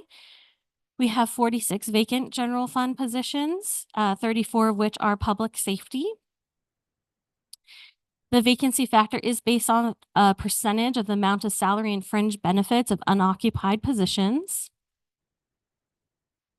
So we will have to, as the city manager said, look again at the vacancy factor for next year's budget as well. So here's the portion where about the liability insurance, where we may want to take a little detour to have this discussion. This is what the city attorney was referring to earlier, a little snapshot here where we have non-safety and then safety. The self-insurance rate is $2 million for non-safety and $6 million. It says safety here, but it is specific to law enforcement, the $6 million. And this gives us a total coverage of about $27 million broken out into 3 different layers. The premiums, for the first layer of a $7 million coverage, the premium is $1.5 million. To add on a second layer of coverage to get us to $17 million, it's an additional $2.2 million premium cost. And the third layer to get us to $27 million is almost $1 million. And for some comparison, the premium we paid in the current year to CJPIA was only 1.1 million. So we are looking at a cost increase from 1.1 million to 4.7 million if you do choose to go with the highest coverage here. And I don't know, city manager, is this where you want me to continue on, or? Yes, so the rationale, like I said earlier, for looking at up the 25 to $27 million coverage range is that, this city has in the past had a claim at the $25 million level. If the city opted not to go with that third layer, you would save on the premium in an amount of approximately $1 million.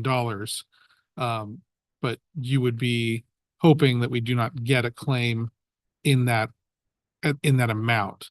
Now, that happened one time, hasn't happened since then, didn't happen before. But if it did, the city would be on the hook for all that amount in excess of the second layer. So you'd be looking at a pretty significant hit to your general fund reserves. So it's a judgment call. My recommendation is that we get insurance up to that minimum of at least $25 million. Under Cal JPIA, we had coverage up to $50 million. So as Kalina had mentioned, the premiums have gone up significantly compared to what we were paying under Cal JPIA. Our self-insured retentions, which is effectively our deductible, have also increased dramatically. Previously, our self-insured retention was $250,000. So the city paid the first $250,000 on any claim, either for the amount of the claim, the settlement, or for the legal costs associated with defending. Once we reached 250, insurance covered that up to $50 million. So that we didn't have any claims that approached that level. Now, for the non-law enforcement claims, the city will be paying the first $2 million. To give some context, we pulled all of the claims that the city had under Cal JPIA for the first 3 years of that contract. We did not pull the claims for 23-24.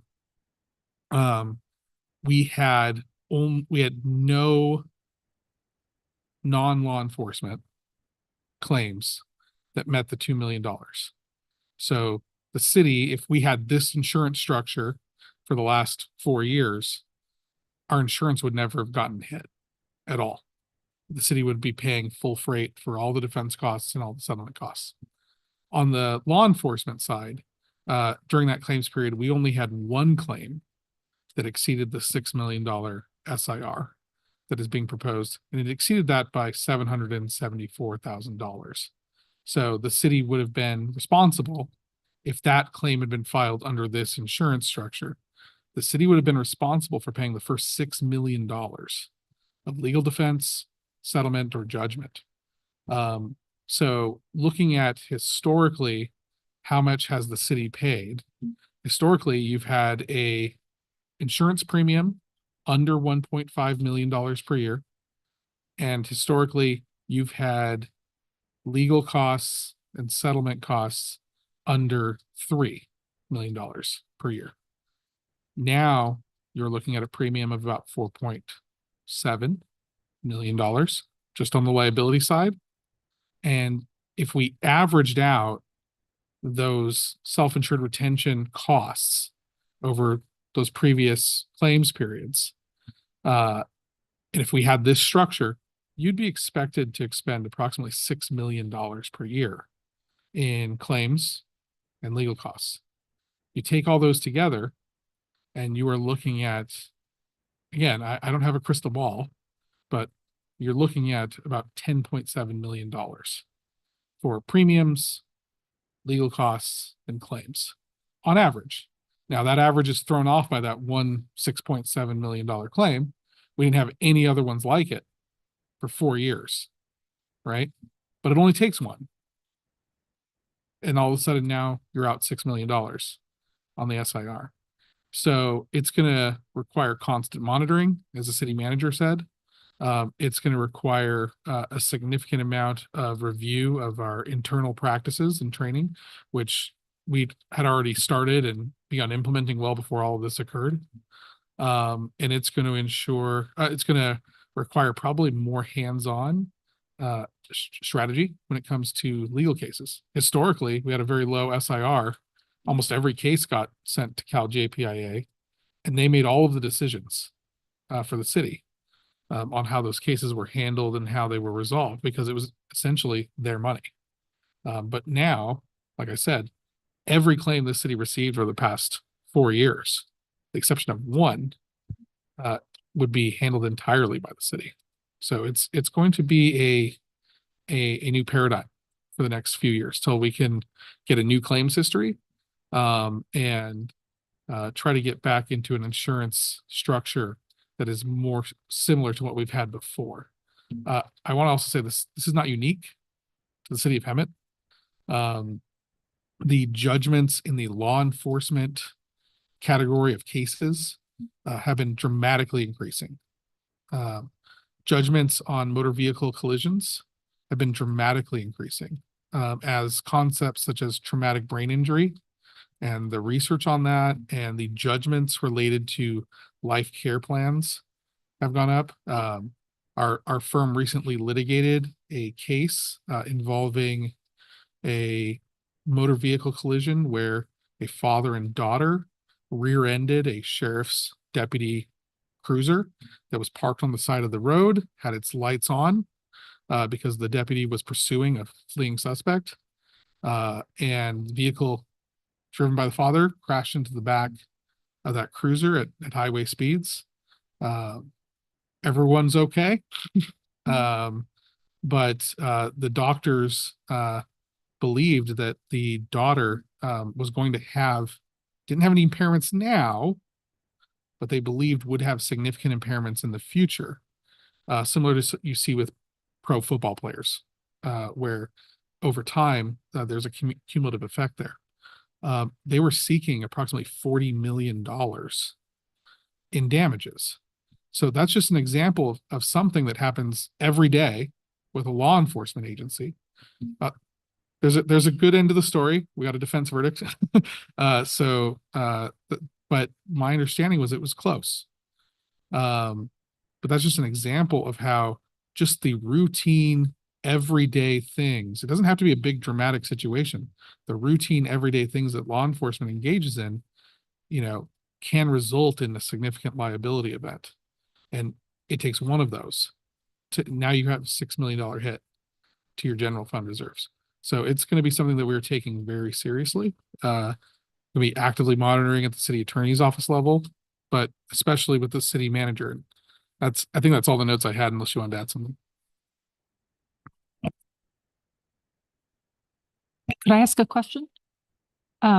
So with the increase in our premiums and the potential, so we'd have to tap into the general fund reserve. So do we need to look at our reserve policy? Or what happens when we go below it? We have a slide that will show you this. I think we're even anticipating all of the expenditures. We land about at the 40% requirement conceptually. Can we jump ahead quickly to that slide? We may need to zoom in a little bit on that if we're able to. I don't know. Yeah, I have it in front of me, but it's a little hard to read. Maybe we can walk everyone through that.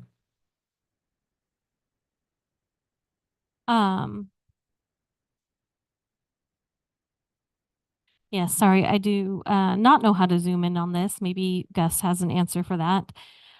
As you can see, thank you. We're on slide 16. Yes. So down there in the bottom right, yes, right there at that arrow. So using our 40% reserve requirement, that would be approximately $26.5 million projected for the end of this fiscal year 23-24. If you scroll down a little bit, Gus, please, down to the bottom set of numbers where there's red. So using our $9 million request for use of fund balance, and then also taking into consideration the land purchase, we would have an unassigned fund balance at the end of 24-25 of about $500,000. So we'd basically be depleting all of our unassigned balance.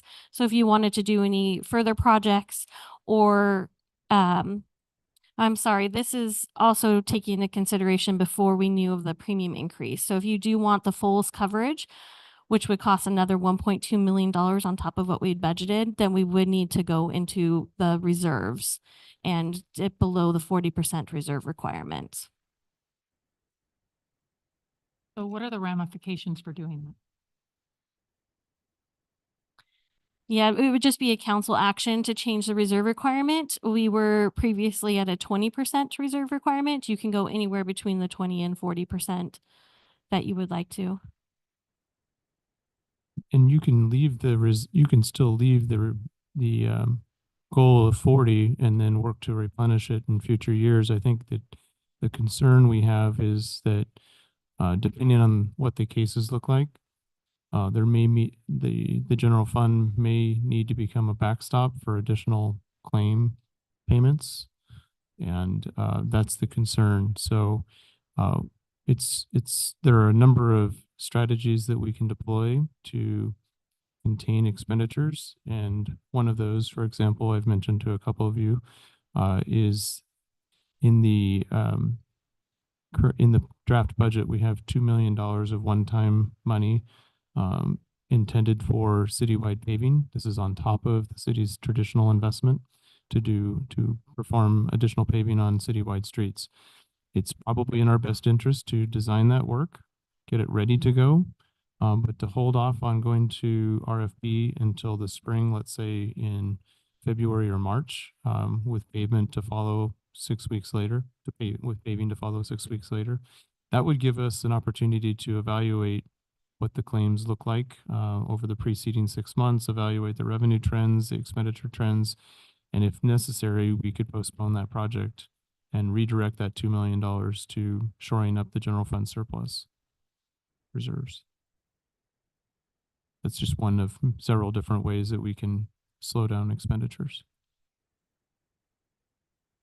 I have one question, going back to this insurance quote that was just up there with the $6 million SIR. Is that aggregate or per incident? That's per incident. Figured. So, Wanted to bring that out. yeah, so it's a good point. So, you know, we've had one claim in the past 4 years that would where that SIR would have potentially been expended. Most of our serious claims were in the $1 million category. So even under our current 1 million SIR with Cal JPIA, the city's funding most of that. But if we were to get 2 claims in a single year, both in excess of 6, what you're looking at is $12 million in legal costs and settlement costs going to the general fund. Have you looked at aggregate numbers through JPIA? Because or what it would be in claim settlement the last 3 years, 4 years with Cal JPIA, and if we had been at the 6 million SIR Over the claims period, what would we have paid out? we did do that analysis. The exact number is Ballpark is good. ballpark was $18.6 million over a 3-year period. So that's where we got the $6 million per year figure. Didn't think it was pulled out of the air. No, it was not. Yeah. We did do that analysis. I just, you know, again, this is happening quickly because we want to have insurance on the books by July 1st. Yes. But in looking at that data, tallying it up, it was approximately $18 million. Thank you. Sobering, isn't it? Yes, we do have Robert Lowe on the line as well. If there are any more specific questions regarding the proposals, he is a representative from Alliant who has been helping us. He's been very incredible helping us try to get coverage for July 1st so that we have no gap. He's even been on his way home from the airport now, and he's calling in just in case we have questions. I would just say that this individual has moved mountains to assist this city in getting coverage by July 1st. Cal JPIA gave us absolutely no runway. I've never seen a JPIA give an agency 90 days notice. Typically it's 1 year notice because this is a very complicated and time consuming activity.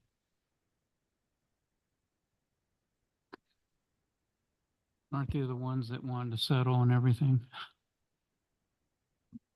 You know, under our agreement with Cal JPIA, we had a relatively low SIR deductible compared to the value of the claims. So that was the fund, was JPIA's money. So ultimately they had all decision-making authority. I would say, generally speaking, over the term of our agreement, they were very good partners with the city in soliciting our input on how we wanted claims to be addressed. That being said, they were generally, I'd say, more conservative and would settle a claim out that perhaps, you know, the city felt would be better to be fully litigated. But at the end of the day, it's the fund's money. and it is their business decision on how to proceed. Because you could settle some claim for $1.2 million and avoid the risk of a 10, 12, $15 million judgment. Those are the kind of decisions that you will likely find yourself making more and more of over the next few years.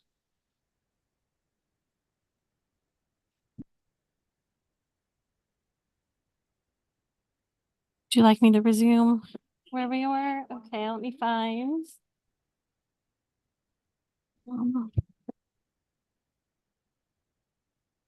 So I apologize again, this slide is very small. I did not have time today to break this up into multiple slides, but this is just a review of the one-time use of general fund balance that we were requesting.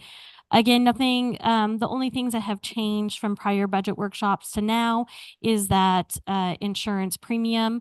This is the $2.4 million reflects just the increase we knew of prior to this week.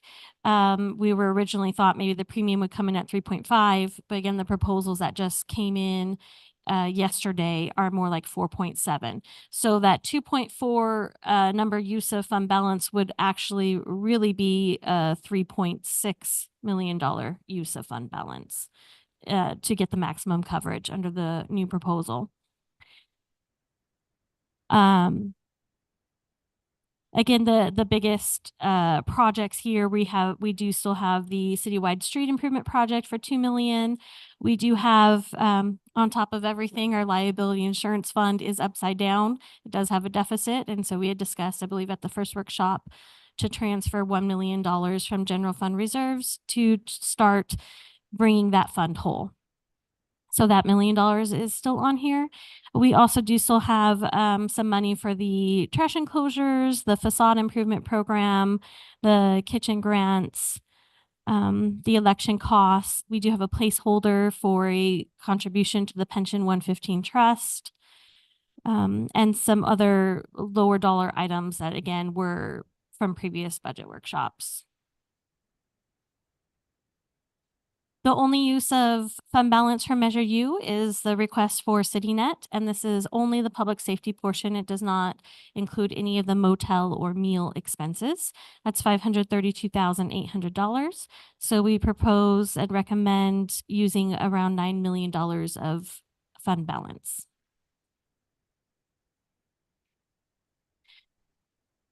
Earlier in the evening, Mayor Mills did bring up about the CityNet, whether it was an ongoing cost or a one-time use. We have been treating it as a one-time use because we were just doing one-year contracts and we weren't sure that we were going to continue it.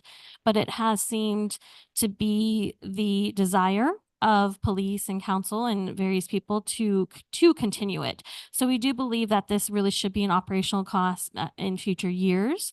So this is something to keep in mind when next year's budget, when we are developing it, if you do wish to continue on with CityNet services, we should really move it to the operational cost and make it part of the operational budget. The other thing is the liability insurance premium. Because of our unique situation of losing coverage, we are proposing to use general fund balance for the 24-25 year premium. But again, that really is an ongoing operational cost. And so in future years, we do really need to try to incorporate that into the operational budgets. We are hopeful that with all the measures the police department is taking, and just in general, just hoping that the claims do reduce in the next couple of years and we have a good claims history, that this premium will go back down to the $1 million range, hopefully at some point in the future. Just want to supplement one thing here with respect to the insurance premium payment. When we spoke with the Measure U committee and received feedback from the Measure U committee, we had contemplated a budget with obviously a lower number with a placeholder to place that on to pull that from Measure U reserves, the police reserves. And at the meeting, committee member Clark did have a strong opinion about a preference to have that on the general fund. I did think about his feedback after that meeting, and contemplated the three members that did provide feedback that they were comfortable with having that placed on the Measure U side. When we initially began, and let me back up even further, when we initially began the conversation with the Measure U committee, I explained to them that it was currently placed on the Measure U, but we were looking for feedback for their recommendation. And similar to, I think Mr. Clark comments about the three members that voted to essentially convey to you that they were comfortable with seeing it placed on out of the Measure U fund balance. I don't think it was a strong opinion. I think they would have been comfortable had we recommended either side. It's my opinion of that. But given the feedback and thinking more about that, and also considering now a larger number, and given the current balance, which we project to be approximately $55 million at June 30, 2024, it's my recommendation that we place the premium increase entirely on the general fund reserves. It's your discretion about whether you want to place that on the Measure U reserves or on the general fund reserves, or a combo, some of that into two different locations.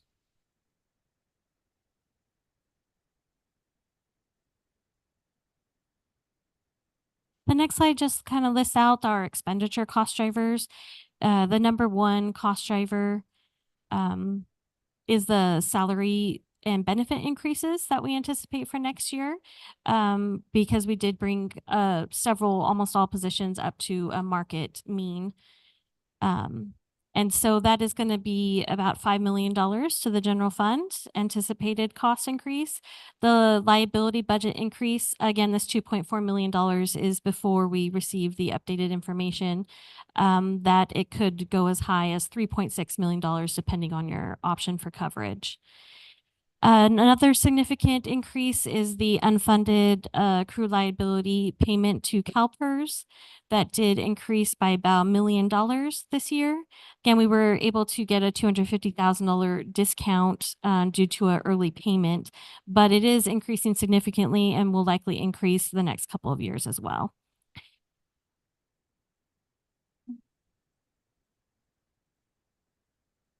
This slide just recaps where we are currently, about to end June 30th, 2024. It is still early to have solid numbers, so these are just estimates.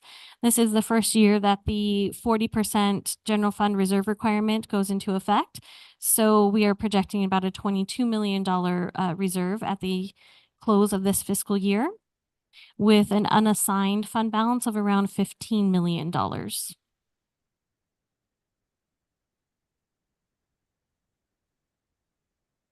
And then finally, we have this slide where we are projecting to end at the end of fiscal year 24-25.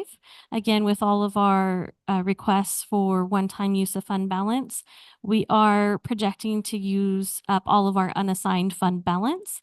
We still will have a healthy general fund reserve of around $26 million that we will be able to utilize if claims do end up being very costly over the next year or two. And with that, that is the presentation. I do know the digital budget book is very extensive and several pages. But if you have any questions regarding anything that was in the budget book or in the staff report, I know we were also combining the other staff reports, the 16C and the items 15J.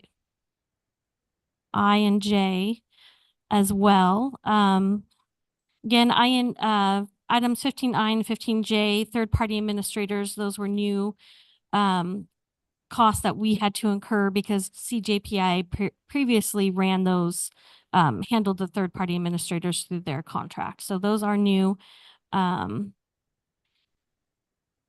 And then with 16C, we did have a company called Prism that did accept the city for property insurance, cyber insurance, pollution, crime, and workers' compensation. So we are thrilled that we do have an offer for that. So item 16C is asking for authority to an approval to join PRISM. They're called the Joint Public Risk Innovation Solutions and Management.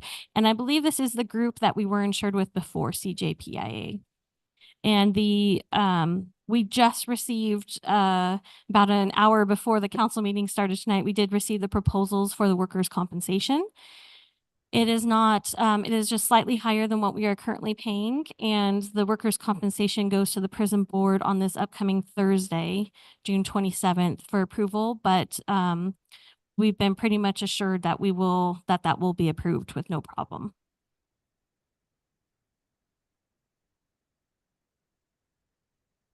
So with that, I'll take any questions you have for these 4 different staff reports.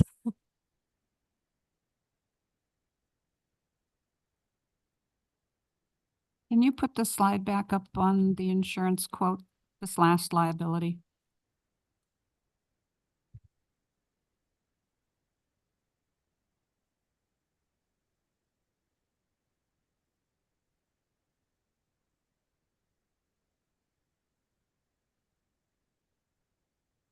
This one. That one.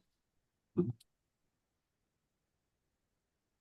this is strictly the liability. We'd still have the 100,000 with Carl Warren and Yes, this is strictly Athens the cost. liability premium. Okay. So on top of this premium, we have the third-party administrator, Carl Warren contract of 100,000, and then we also have any excess claims. Okay. Okay.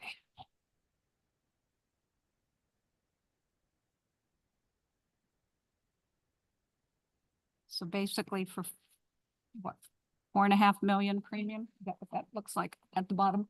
Yes, 4.7 million. 4.7 million. Okay, get my numbers right here. 4.7 million for a premium, and we will get 27 million of coverage. I feel like I'm back in 2012.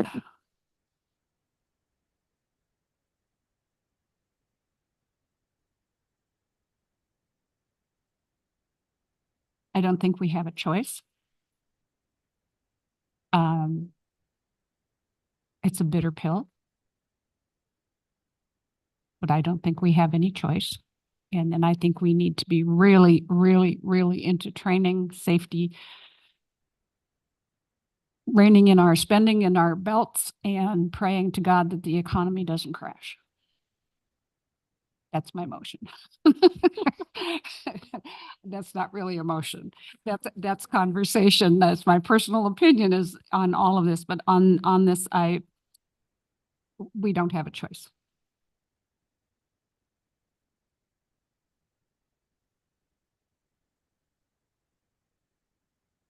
So what do we do? What do you want done? Motion and, I have 3 pages of questions, but yeah, go ahead. But I guess my first question is, so as of tonight, we've settled with one labor group. How can we be approving a budget when we still don't know the cost and we're still negotiating with 5 other labor organizations? We've estimated the cost of the city's proposal, and if there's a need to amend the budget at some later date, we can do that. And I'll add to that comment that by law, we have to have a balanced budget passed by June 30th. It can always be amended. Special meeting. Right. Which brings another comment that I brought up last year is we have to start this process earlier. Absolutely. Like getting it a couple days before it has to be adopted is really forcing our hands. We know when it's due every year. Same thing with contracts expiring. I mean, it's a huge issue for me. We start in February based on what I was reading. We can start earlier. I know that we're still waiting for their data, but I mean, we just have to start early. I start in December. So I get very little respite from budget, which is not fun, but I just really dislike getting these at the 11th hour.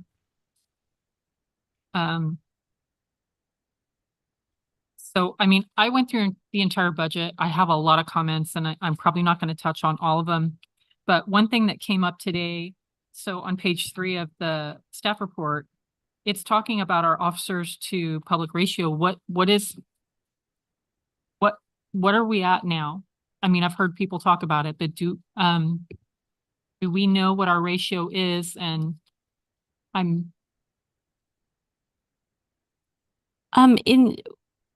As of June 30th, 2023, the ratio is 0.91 sworn officers per 1,000 residents. I believe it's still the same for this fiscal year. I don't think we added any. We added 8 positions in the current year this that were year. sworn. Thank you. So I believe at the Measure U committee, you said there were 1 per 1,000, Number correct? is approximately That's your- 1.0 per thousand, and that assumes essentially 90,000 residents. Councilmember Kendrick, I just conferred with the attorney and we can make or have a vote to start the process earlier if you'd like to do that. I do. So you could include that with your motion to approve the budget and the. insurance Councilmember item? Kendrick, hold on. I want her to hear. Councilmember Kendrick? Yeah, So if you wanted to include that direction, I mean, I think, obviously I'd defer to the city manager and finance staff, but I think, typically January, you're finishing the mid-year, then you start looking at priorities, strategic planning. I think that's generally the process we followed, but Well, I think the challenge in Hemet, frankly, is our sales tax is our most significant revenue source. And in January, we only have about 4 to 5 months of data. And so it's very difficult to estimate what that's going to look like a little bit later. I think this year, and frankly, last year, we were operating under unusual circumstances. We were without a director last year, and we were without a director this year. And we were also negotiating contracts, redoing complex compensation analysis ourselves because the quality of the work provided by the consultant was not good.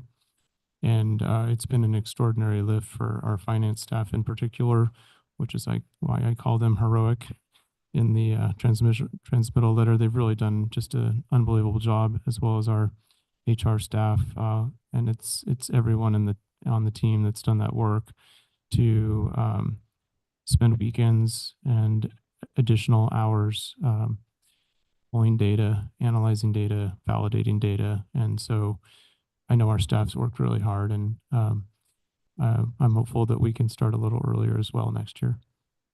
I understand all that, but we start in December, so I'm not saying that we have to be like the jurisdiction that I work for, but we can start doing a lot of the groundwork and start getting with the departments. Like I think, I don't want to see this on the last meeting of June next year. I can tell you that we're happy to work on adjusting the schedule, but in next year's budget, I'm not sure we'll be seeing any increases in expenditures. And when we encounter situations like that, we may not it may not be as a complex of a process next year. We already know what the revenue increases will be on the salaries, and I'm afraid that we'll probably have to pick a number for minimizing any type of adjustments. It's actually going to be a pretty straightforward budget next year, I'm afraid. And frankly, we'll be probably working on the budget all year because we'll be monitoring it so closely. On page 53, let's see, actually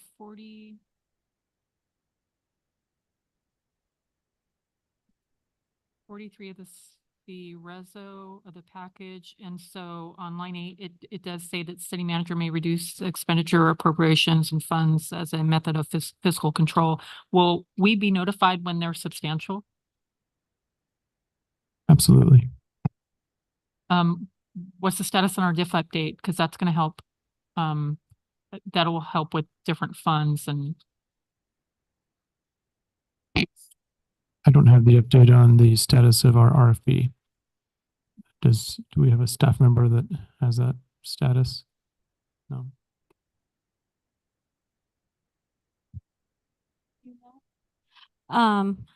Yeah, unfortunately, I do not know. I haven't been too involved in that, so I'm sorry I do not have Understood. the No, answer. so I'm just gonna keep Uh, pushing on that, just, because it hasn't been updated since 2008. So we're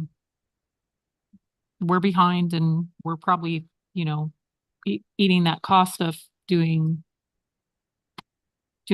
projects. On page 54, so fines and penalties, I think we can increase that if, we step up enforcement. I know that we have another code enforcement officer that's working the weekends. Actually met her Sunday at the summer kickoff. So I think there's other ways.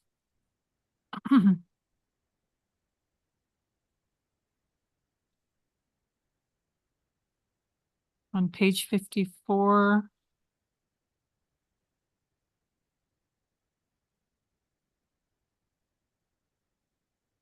So why did the admin services go up so much? Yes, I can. For Public Works and Fire, I just, yeah. So administrative services increased because we changed the way we allocated employees. Many of us in human resources and finance were being split with part of us being part of our positions being charged to general fund and part directly to other funds, such as the water fund or the sewer fund or the LMDs. We changed the methodology for that since we do have the general fund administration allocation, which is an internal service fund. We thought it was more appropriate to charge all of us in HR. I'm sorry, well, most of us directly to the general fund and then split out those charges to departments through the allocation method. So that is why you see the increase. We did not add any new positions or really any costs. It was just a change in the way they're funded. One of the comments that was a overall theme was, why did we project so highly last year? I mean, that's what I see. Our projections overall were pretty high compared to what our actuals were. Or so if I may make a note, unfortunately there was a mishap with the graphs. If you're talking about in the budget book, you're talking about this fiscal year 23-24. I'm talking, yes, for those. Yeah. Yes. So what happened was if you were looking at the graphs were, as of Friday, were doubling for 24. It was a technical issue with the ClearGov, and they weren't able to resolve it on Friday. We did draft a memo explaining that to be sent to council, but unfortunately that memo got stuck in the outbox of the person sending it, and so you never received that memo, and we do apologize for that. The issue is corrected. It was corrected as of yesterday, and so when you look at the budget book now, the 2024 does reflect the correct numbers. Oh, and I didn't go on the digital book. What I did is I went off the agenda packet. So yes, and the PDF reflects basically doubled numbers for the 2024 on the graphs only. In the charts where it had the actual numbers, those were the correct. The data was correct, but the graphs were accidentally doubling. Yeah, I mean, those were a lot of my questions. Yes, and I'm very sorry that that memo did not reach you and that took up a lot of your time. I very much apologize for that.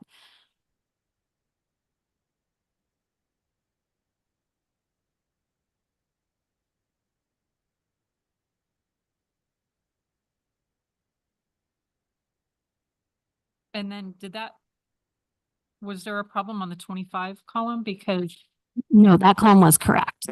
Like on page 89 of the package, why are we projecting so much over the 24 actuals?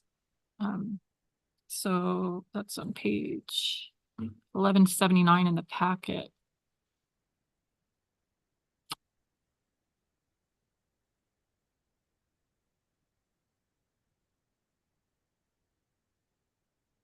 So for instance, so it says our actuals for 24 were 34 million and our recommended are 52.5 million. So, but our 2024 amended showed it 47 million. So I guess I'm concerned where we projected our actuals are less than what we projected, and then we're projecting. The 2024 actuals are what we received in cash as of April 30th of this year. Sales tax does run 2 months in arrears. So the sales tax on this page, there's still about 4 months left of sales tax to be included in this, and that's why the actuals are That's showing the lower. same with like fines and forfeitures. Yes, with fines and forfeitures as well. A lot of that stuff is billed, and so it does, there are arrears on that, trying to get people to pay some of those. So that could go several months out. And I mean, I know like getting the actuals takes several months. So when you'll have like the full 20? Well, yes, a lot goes into finalizing those numbers. The goal to have the annual financial comprehensive report is December. So that is our goal, to have final June fiscal year end numbers in December.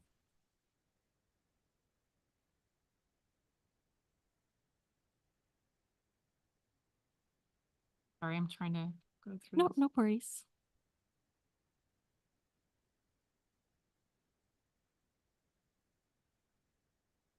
I spent a lot of time on this.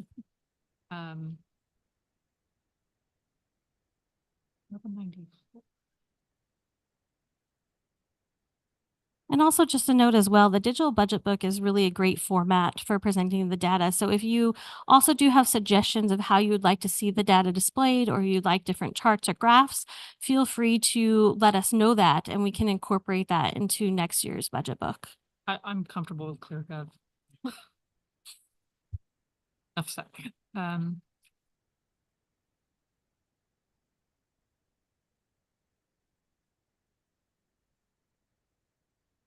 It's nice how you can separate it all when you go on the website.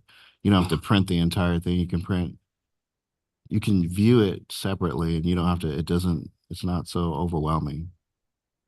Yes, we love this new budget book format. It's much easier to navigate and get to the information you want to look at.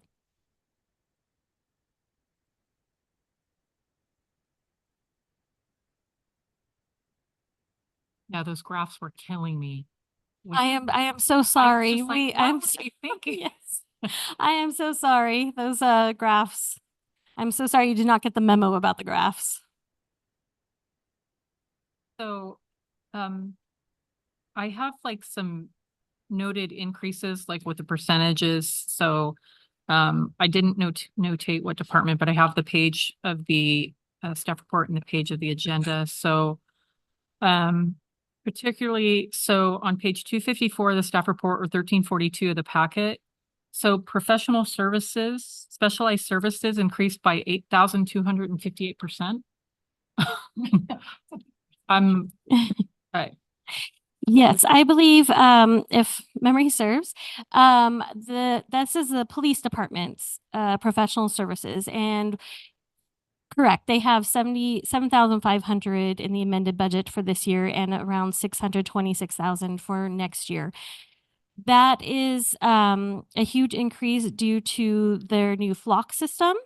That is a big part of it. And there were also some professional services for PSEC that were in the Measure U budget previously, but because of the salary increases that we did, we had to move all operational expenses out of Measure U and into general fund.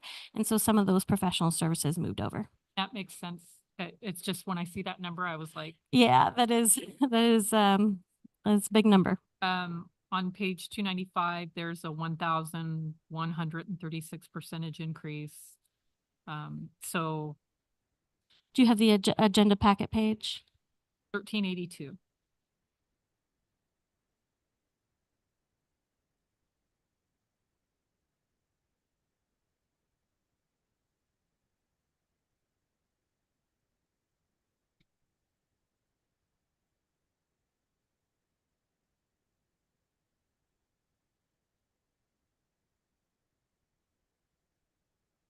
Sorry, this is a little touchy trying to get to the page.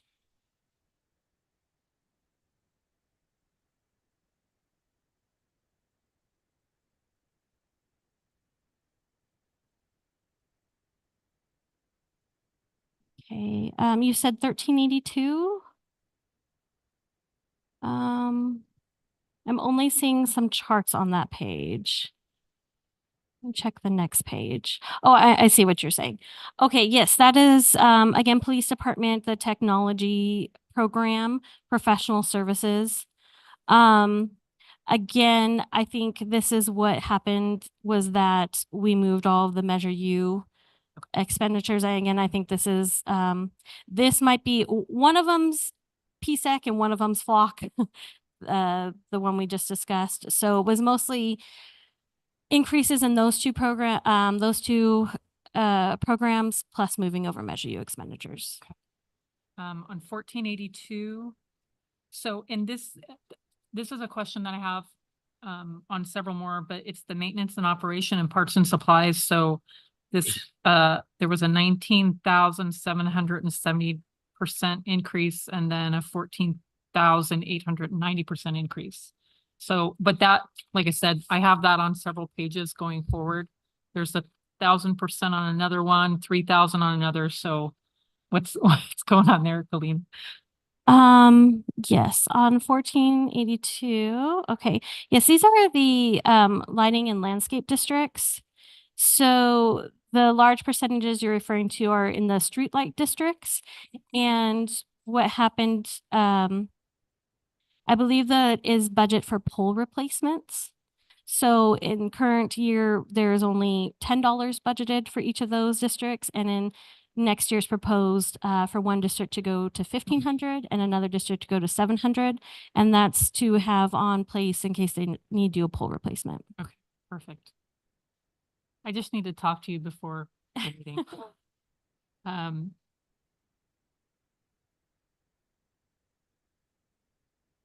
I'm sure there's a good explanation in that for this, but on 1554, the Heartland bond is over budget. So I'm sure there's some explanation. Yeah, that's why I was figuring, but there's probably some explanation.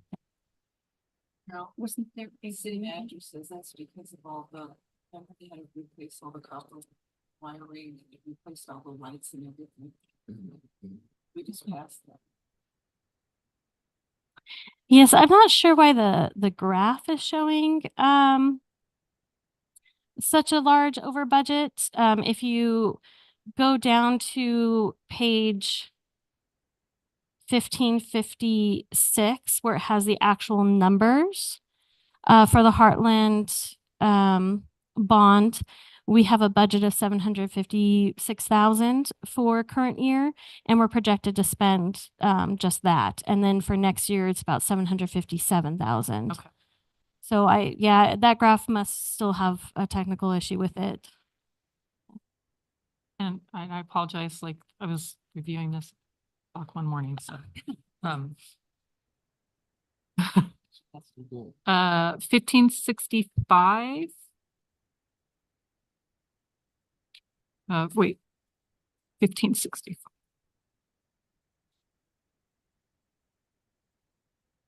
So in there, it had professional services, 55% increase.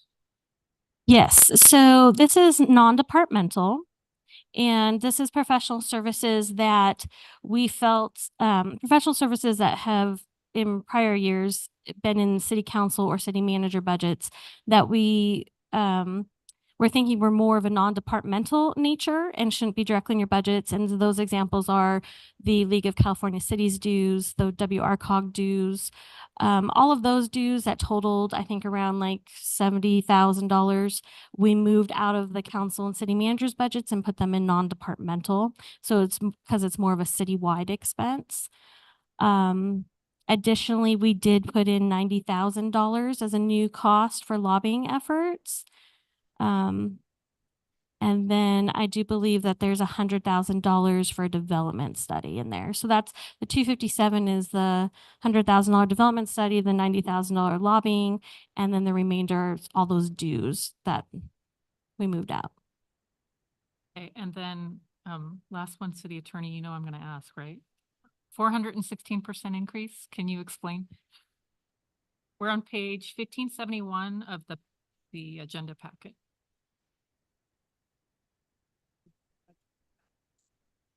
I know, well, he has to know I'm gonna ask this, right?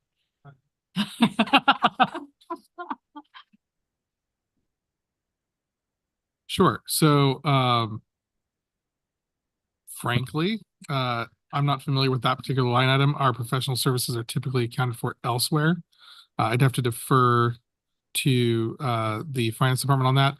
Our professional services, most of them are actually accounted for on page 1572. So if you look under legal services, professional services, that is where the retainer for almost all transactional services is kept, as well as litigation. Special counsel is typically development processing or code enforcement. But I am as interested as you. Okay. In what that line item is on page 1571. Yes, I can answer that as well. That line item is the city attorney's allocation to the liability fund. And as you could tell, we've had to use the city attorney services on a lot of liability issues. And so this fund received more of the allocation. So the city attorney's budget did not change. It is still $1,035,000, I believe. That is has stayed flat, but the allocation to the different departments has changed. And that's why you'll see decreases and increases among the departments. Thank you, Kalina, that you, you. Thank you. I have no more comments. Like I said, I didn't go through all of mine, but in general, I went over the. If it's all right, if they're only, I'll make a motion to go past 10, Go back. to go past 10 o'clock. Oh, is it already 10? Oh, my gosh. Yeah, definitely. Yeah, let's make a motion. Somebody. And a second, please. I'll make a motion to go past 10 PM. And I'll second that. This is fun. I had a motion by Councilmember Lilienthal first. I need a second. No, it was Carol Kendrick that made the motion. Oh, I'm sorry.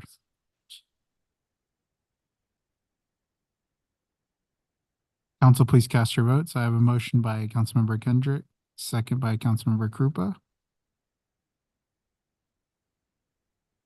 That motion passes 5-0 to go past 10 o'clock.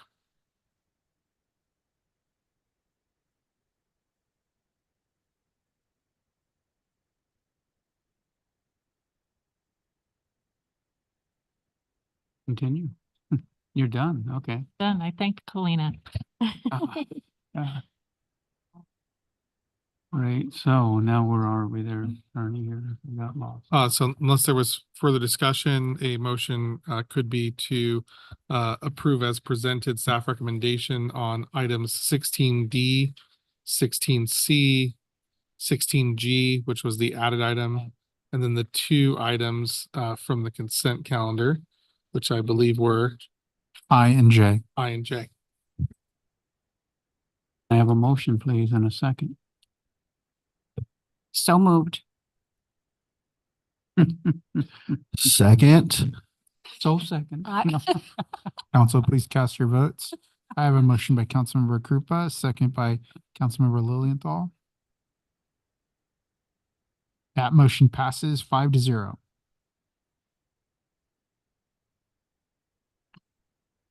16E. We got them all out of the way, right? We're moving to council reports. Yeah, we have two more, but they're very short. And We're on 16E. 16E. Okay. The 16E. Can we have a staff presentation, please? Yes, thank you, Mayor. Just briefly on this one, this is the hotel tax proposal that you received a presentation on at your prior meeting. At the conclusion of the council's discussion, the council requested that the city attorney and the city manager work with Councilmember Krupa and Councilmember Lilienthal to revisit the ballot question. And we're going to zoom in on that today up on that screen there. And so we spent at least 90 minutes, I think, really working through the entire question, and it was reworked. And so if this is on page 6, I believe, of the staff report, if you zoom into a portion of the resolution, but this 75 words or less, this question needs to be 75 words or less. It complies with that, along with other requirements. I do think that the group worked hard and struggled with how to approach this, and walked away feeling confident that we had done a good job at bringing back to you, the full council, a high quality updated question. And so with that, let me invite either Councilmember Krupa or Councilmember Lilienthal in case they would like to share any insights from that exercise or feedback on this draft question. Well, let me say it was an interesting exercise. We started out with what we had up there, and Malcolm and I put our changes in, and then the city manager and city attorney put their changes in, and then we objected, and then we put more changes in, and then we took more out, and then we counted words, and we compromised on a few things. And I think we got a very good ballot measure. I think it explains exactly what we intended in a very precise way. And it does a good job at separating itself from what could have been looked like another Measure U or H. I agree. To that end, council members, I have to acknowledge a minor typo. Section 2B, while we did update the title to be the HEMIT Essential Services Protection Measure, we neglected to amend Section B. It's pointed out to me. It still has that public safety, and if we scroll down to subsection B, the original title is still there. So that needs to be the HEMIT Essential Services Protection Measure. The title is no longer in the ballot question. So this will be the sole reference to the title. We will get a measure with a letter, which is what everyone will call it. No one will ever call it the HEMIT Essential Services Protection Measure, but it's nice to have a title. And I think it should be, if you do adopt this, it should be as amended to remove that language. Also, that was a very fun exercise. Combining strict legal requirements for what needs to be there and how long it can be, with the need to inform the electorate of what they're voting on and to be very precise in the language that we're using. So that was exciting.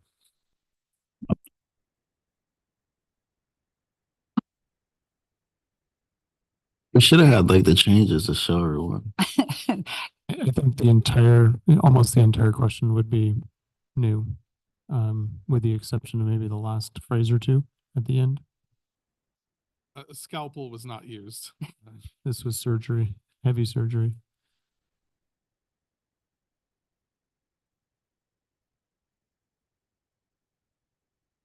Staff recommendation is to adopt both resolutions. The first one is submitting the measure to the voters. The second one is setting the deadlines and rules for submission of arguments. And I did want to note specifically for the mayor's as well as the council's information, section 1 of the arguments reso authorizes the mayor to write the argument in favor. So I want to make sure the mayor is agreeable to that. And if not, we can change that to any member of the council. Okay. The mayor has written the argument in favor of the city council's measure. So just wanted to make sure that that was clear.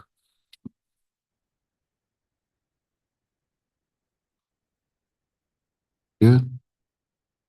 I'll make the motion to adopt a resolution ordering the submission and adopt the resolution setting deadlines as amended. But Yeah, okay, you have to change it then of the, And I'll second that. Council, please cast your votes. I have a motion by Councilmember Lowenthal, second by Councilmember Krupa. That motion passes 5-0. last item. So Mayor, this is item 16F. This relates to the minor revision to the regulations regarding storefront commercial cannabis businesses that you had requested at the last meeting. This is a minor change to the distance requirements. Originally, we had put that the retail businesses shall be no closer than 1,000 feet to any other cannabis retail business. This is a separation requirement between businesses to ensure that we do not have a concentration. This was originally 1,000 feet. The mayor had requested that that be reduced to 600 feet. I think this is after, again, looking at the unique zoning nature of the city of Hemet, which is you essentially have 3 long, narrow commercial corridors surrounded on all sides by sensitive uses. That there, if we were to have that large separation requirement, you may end up with a situation where we might not be able to find 5 locations in the city. So, and 1,000 feet is way longer than I thought it was. Just for educational purposes, during lunch one day I decided to walk 1,000 feet. It was also a very hot day that day. It's quite a distance. 600 feet's not that small either. So still a pretty decent distance, but the mayor requested, so we put it together and brought it to the council for review and approval, if you'd like to. Additionally, I did want to note that we are slated to bring forward at the July meeting the application process. And so if this gets approved, you'll have the second reading of the ordinance in July, and we will use this as the basis. If it doesn't get approved, obviously, we will use the standards that were already approved. And then after it's approved or not approved on the second reading, and how long before they can start? So the ordinance, this ordinance change would go into effect 30 days after second reading. I think we are looking at getting the application process to the council on the meeting in July. Assuming the city council approves it, because you could always decide that you want to spend more time with it. But assuming that the application process is approved in July, I think we were looking at opening applications likely no earlier than late September. So that would give plenty of time for this ordinance to go into effect. The first step in the application process is going to be a zoning verification letter anyway. So we'll want to make sure that we have very clear zoning and distance requirements.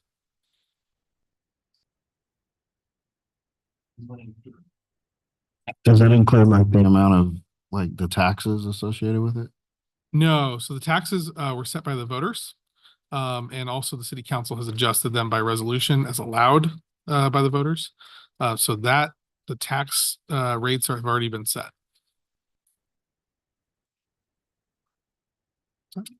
I had 2 businesses approach me stating that the businesses that they own, according to the 1,000-foot length, that they were unable to open anything.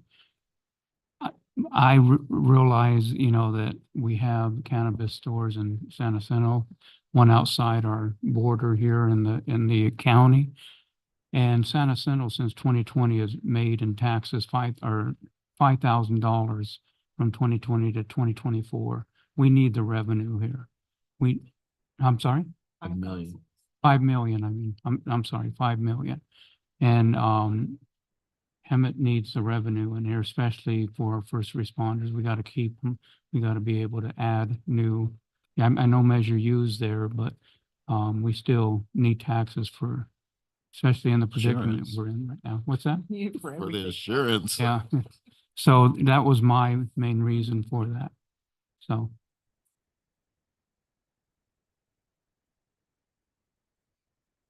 I can get a. I'll move staff approval, I'm sorry? staff recommendation, I mean. Oh, go ahead. I'll second it. Council, please cast your votes. I have a motion by Councilmember Lilienthal, a second by Mayor Pro Tem Peterson. That motion passes 5-0. And then council, after conferring with the city manager, when we bring forward the application process, we can also bring forward some preliminary projections on revenue, so that you can have that information.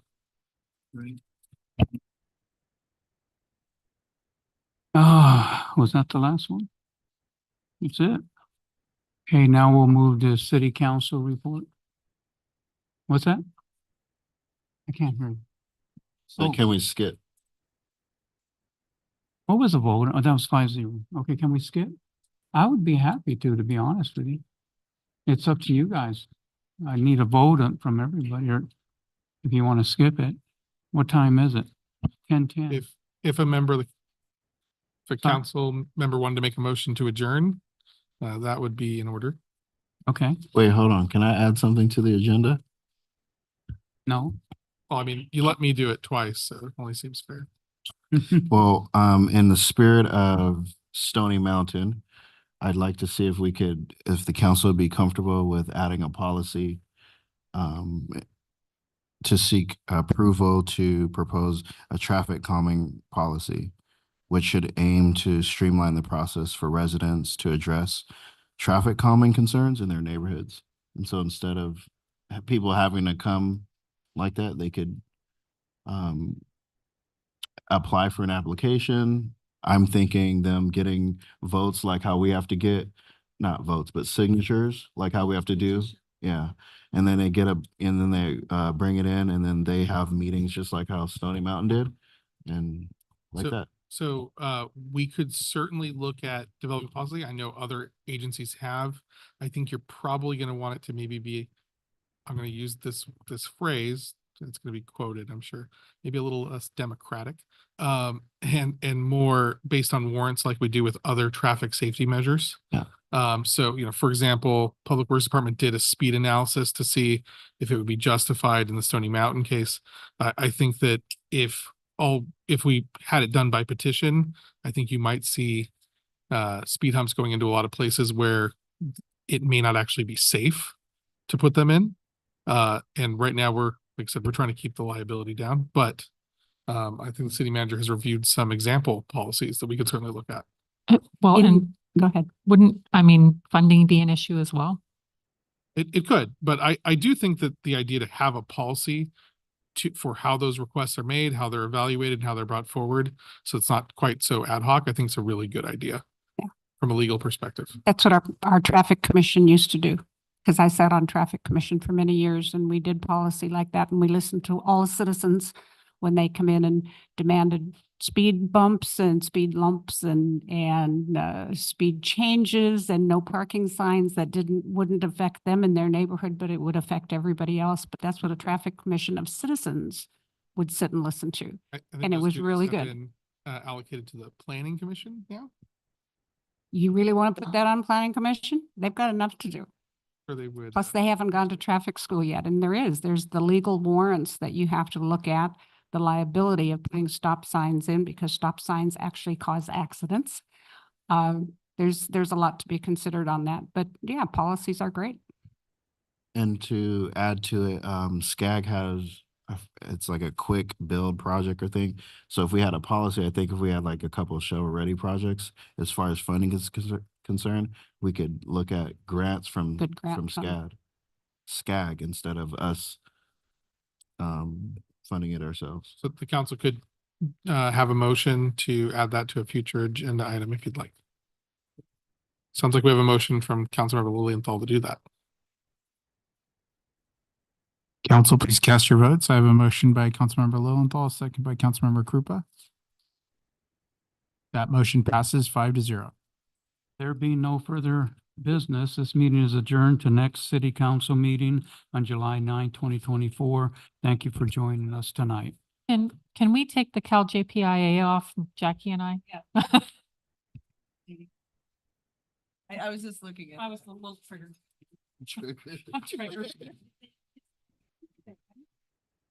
Yeah, I got an invite for the annual meeting. Did you get one? No. Perfect. Oh, yeah.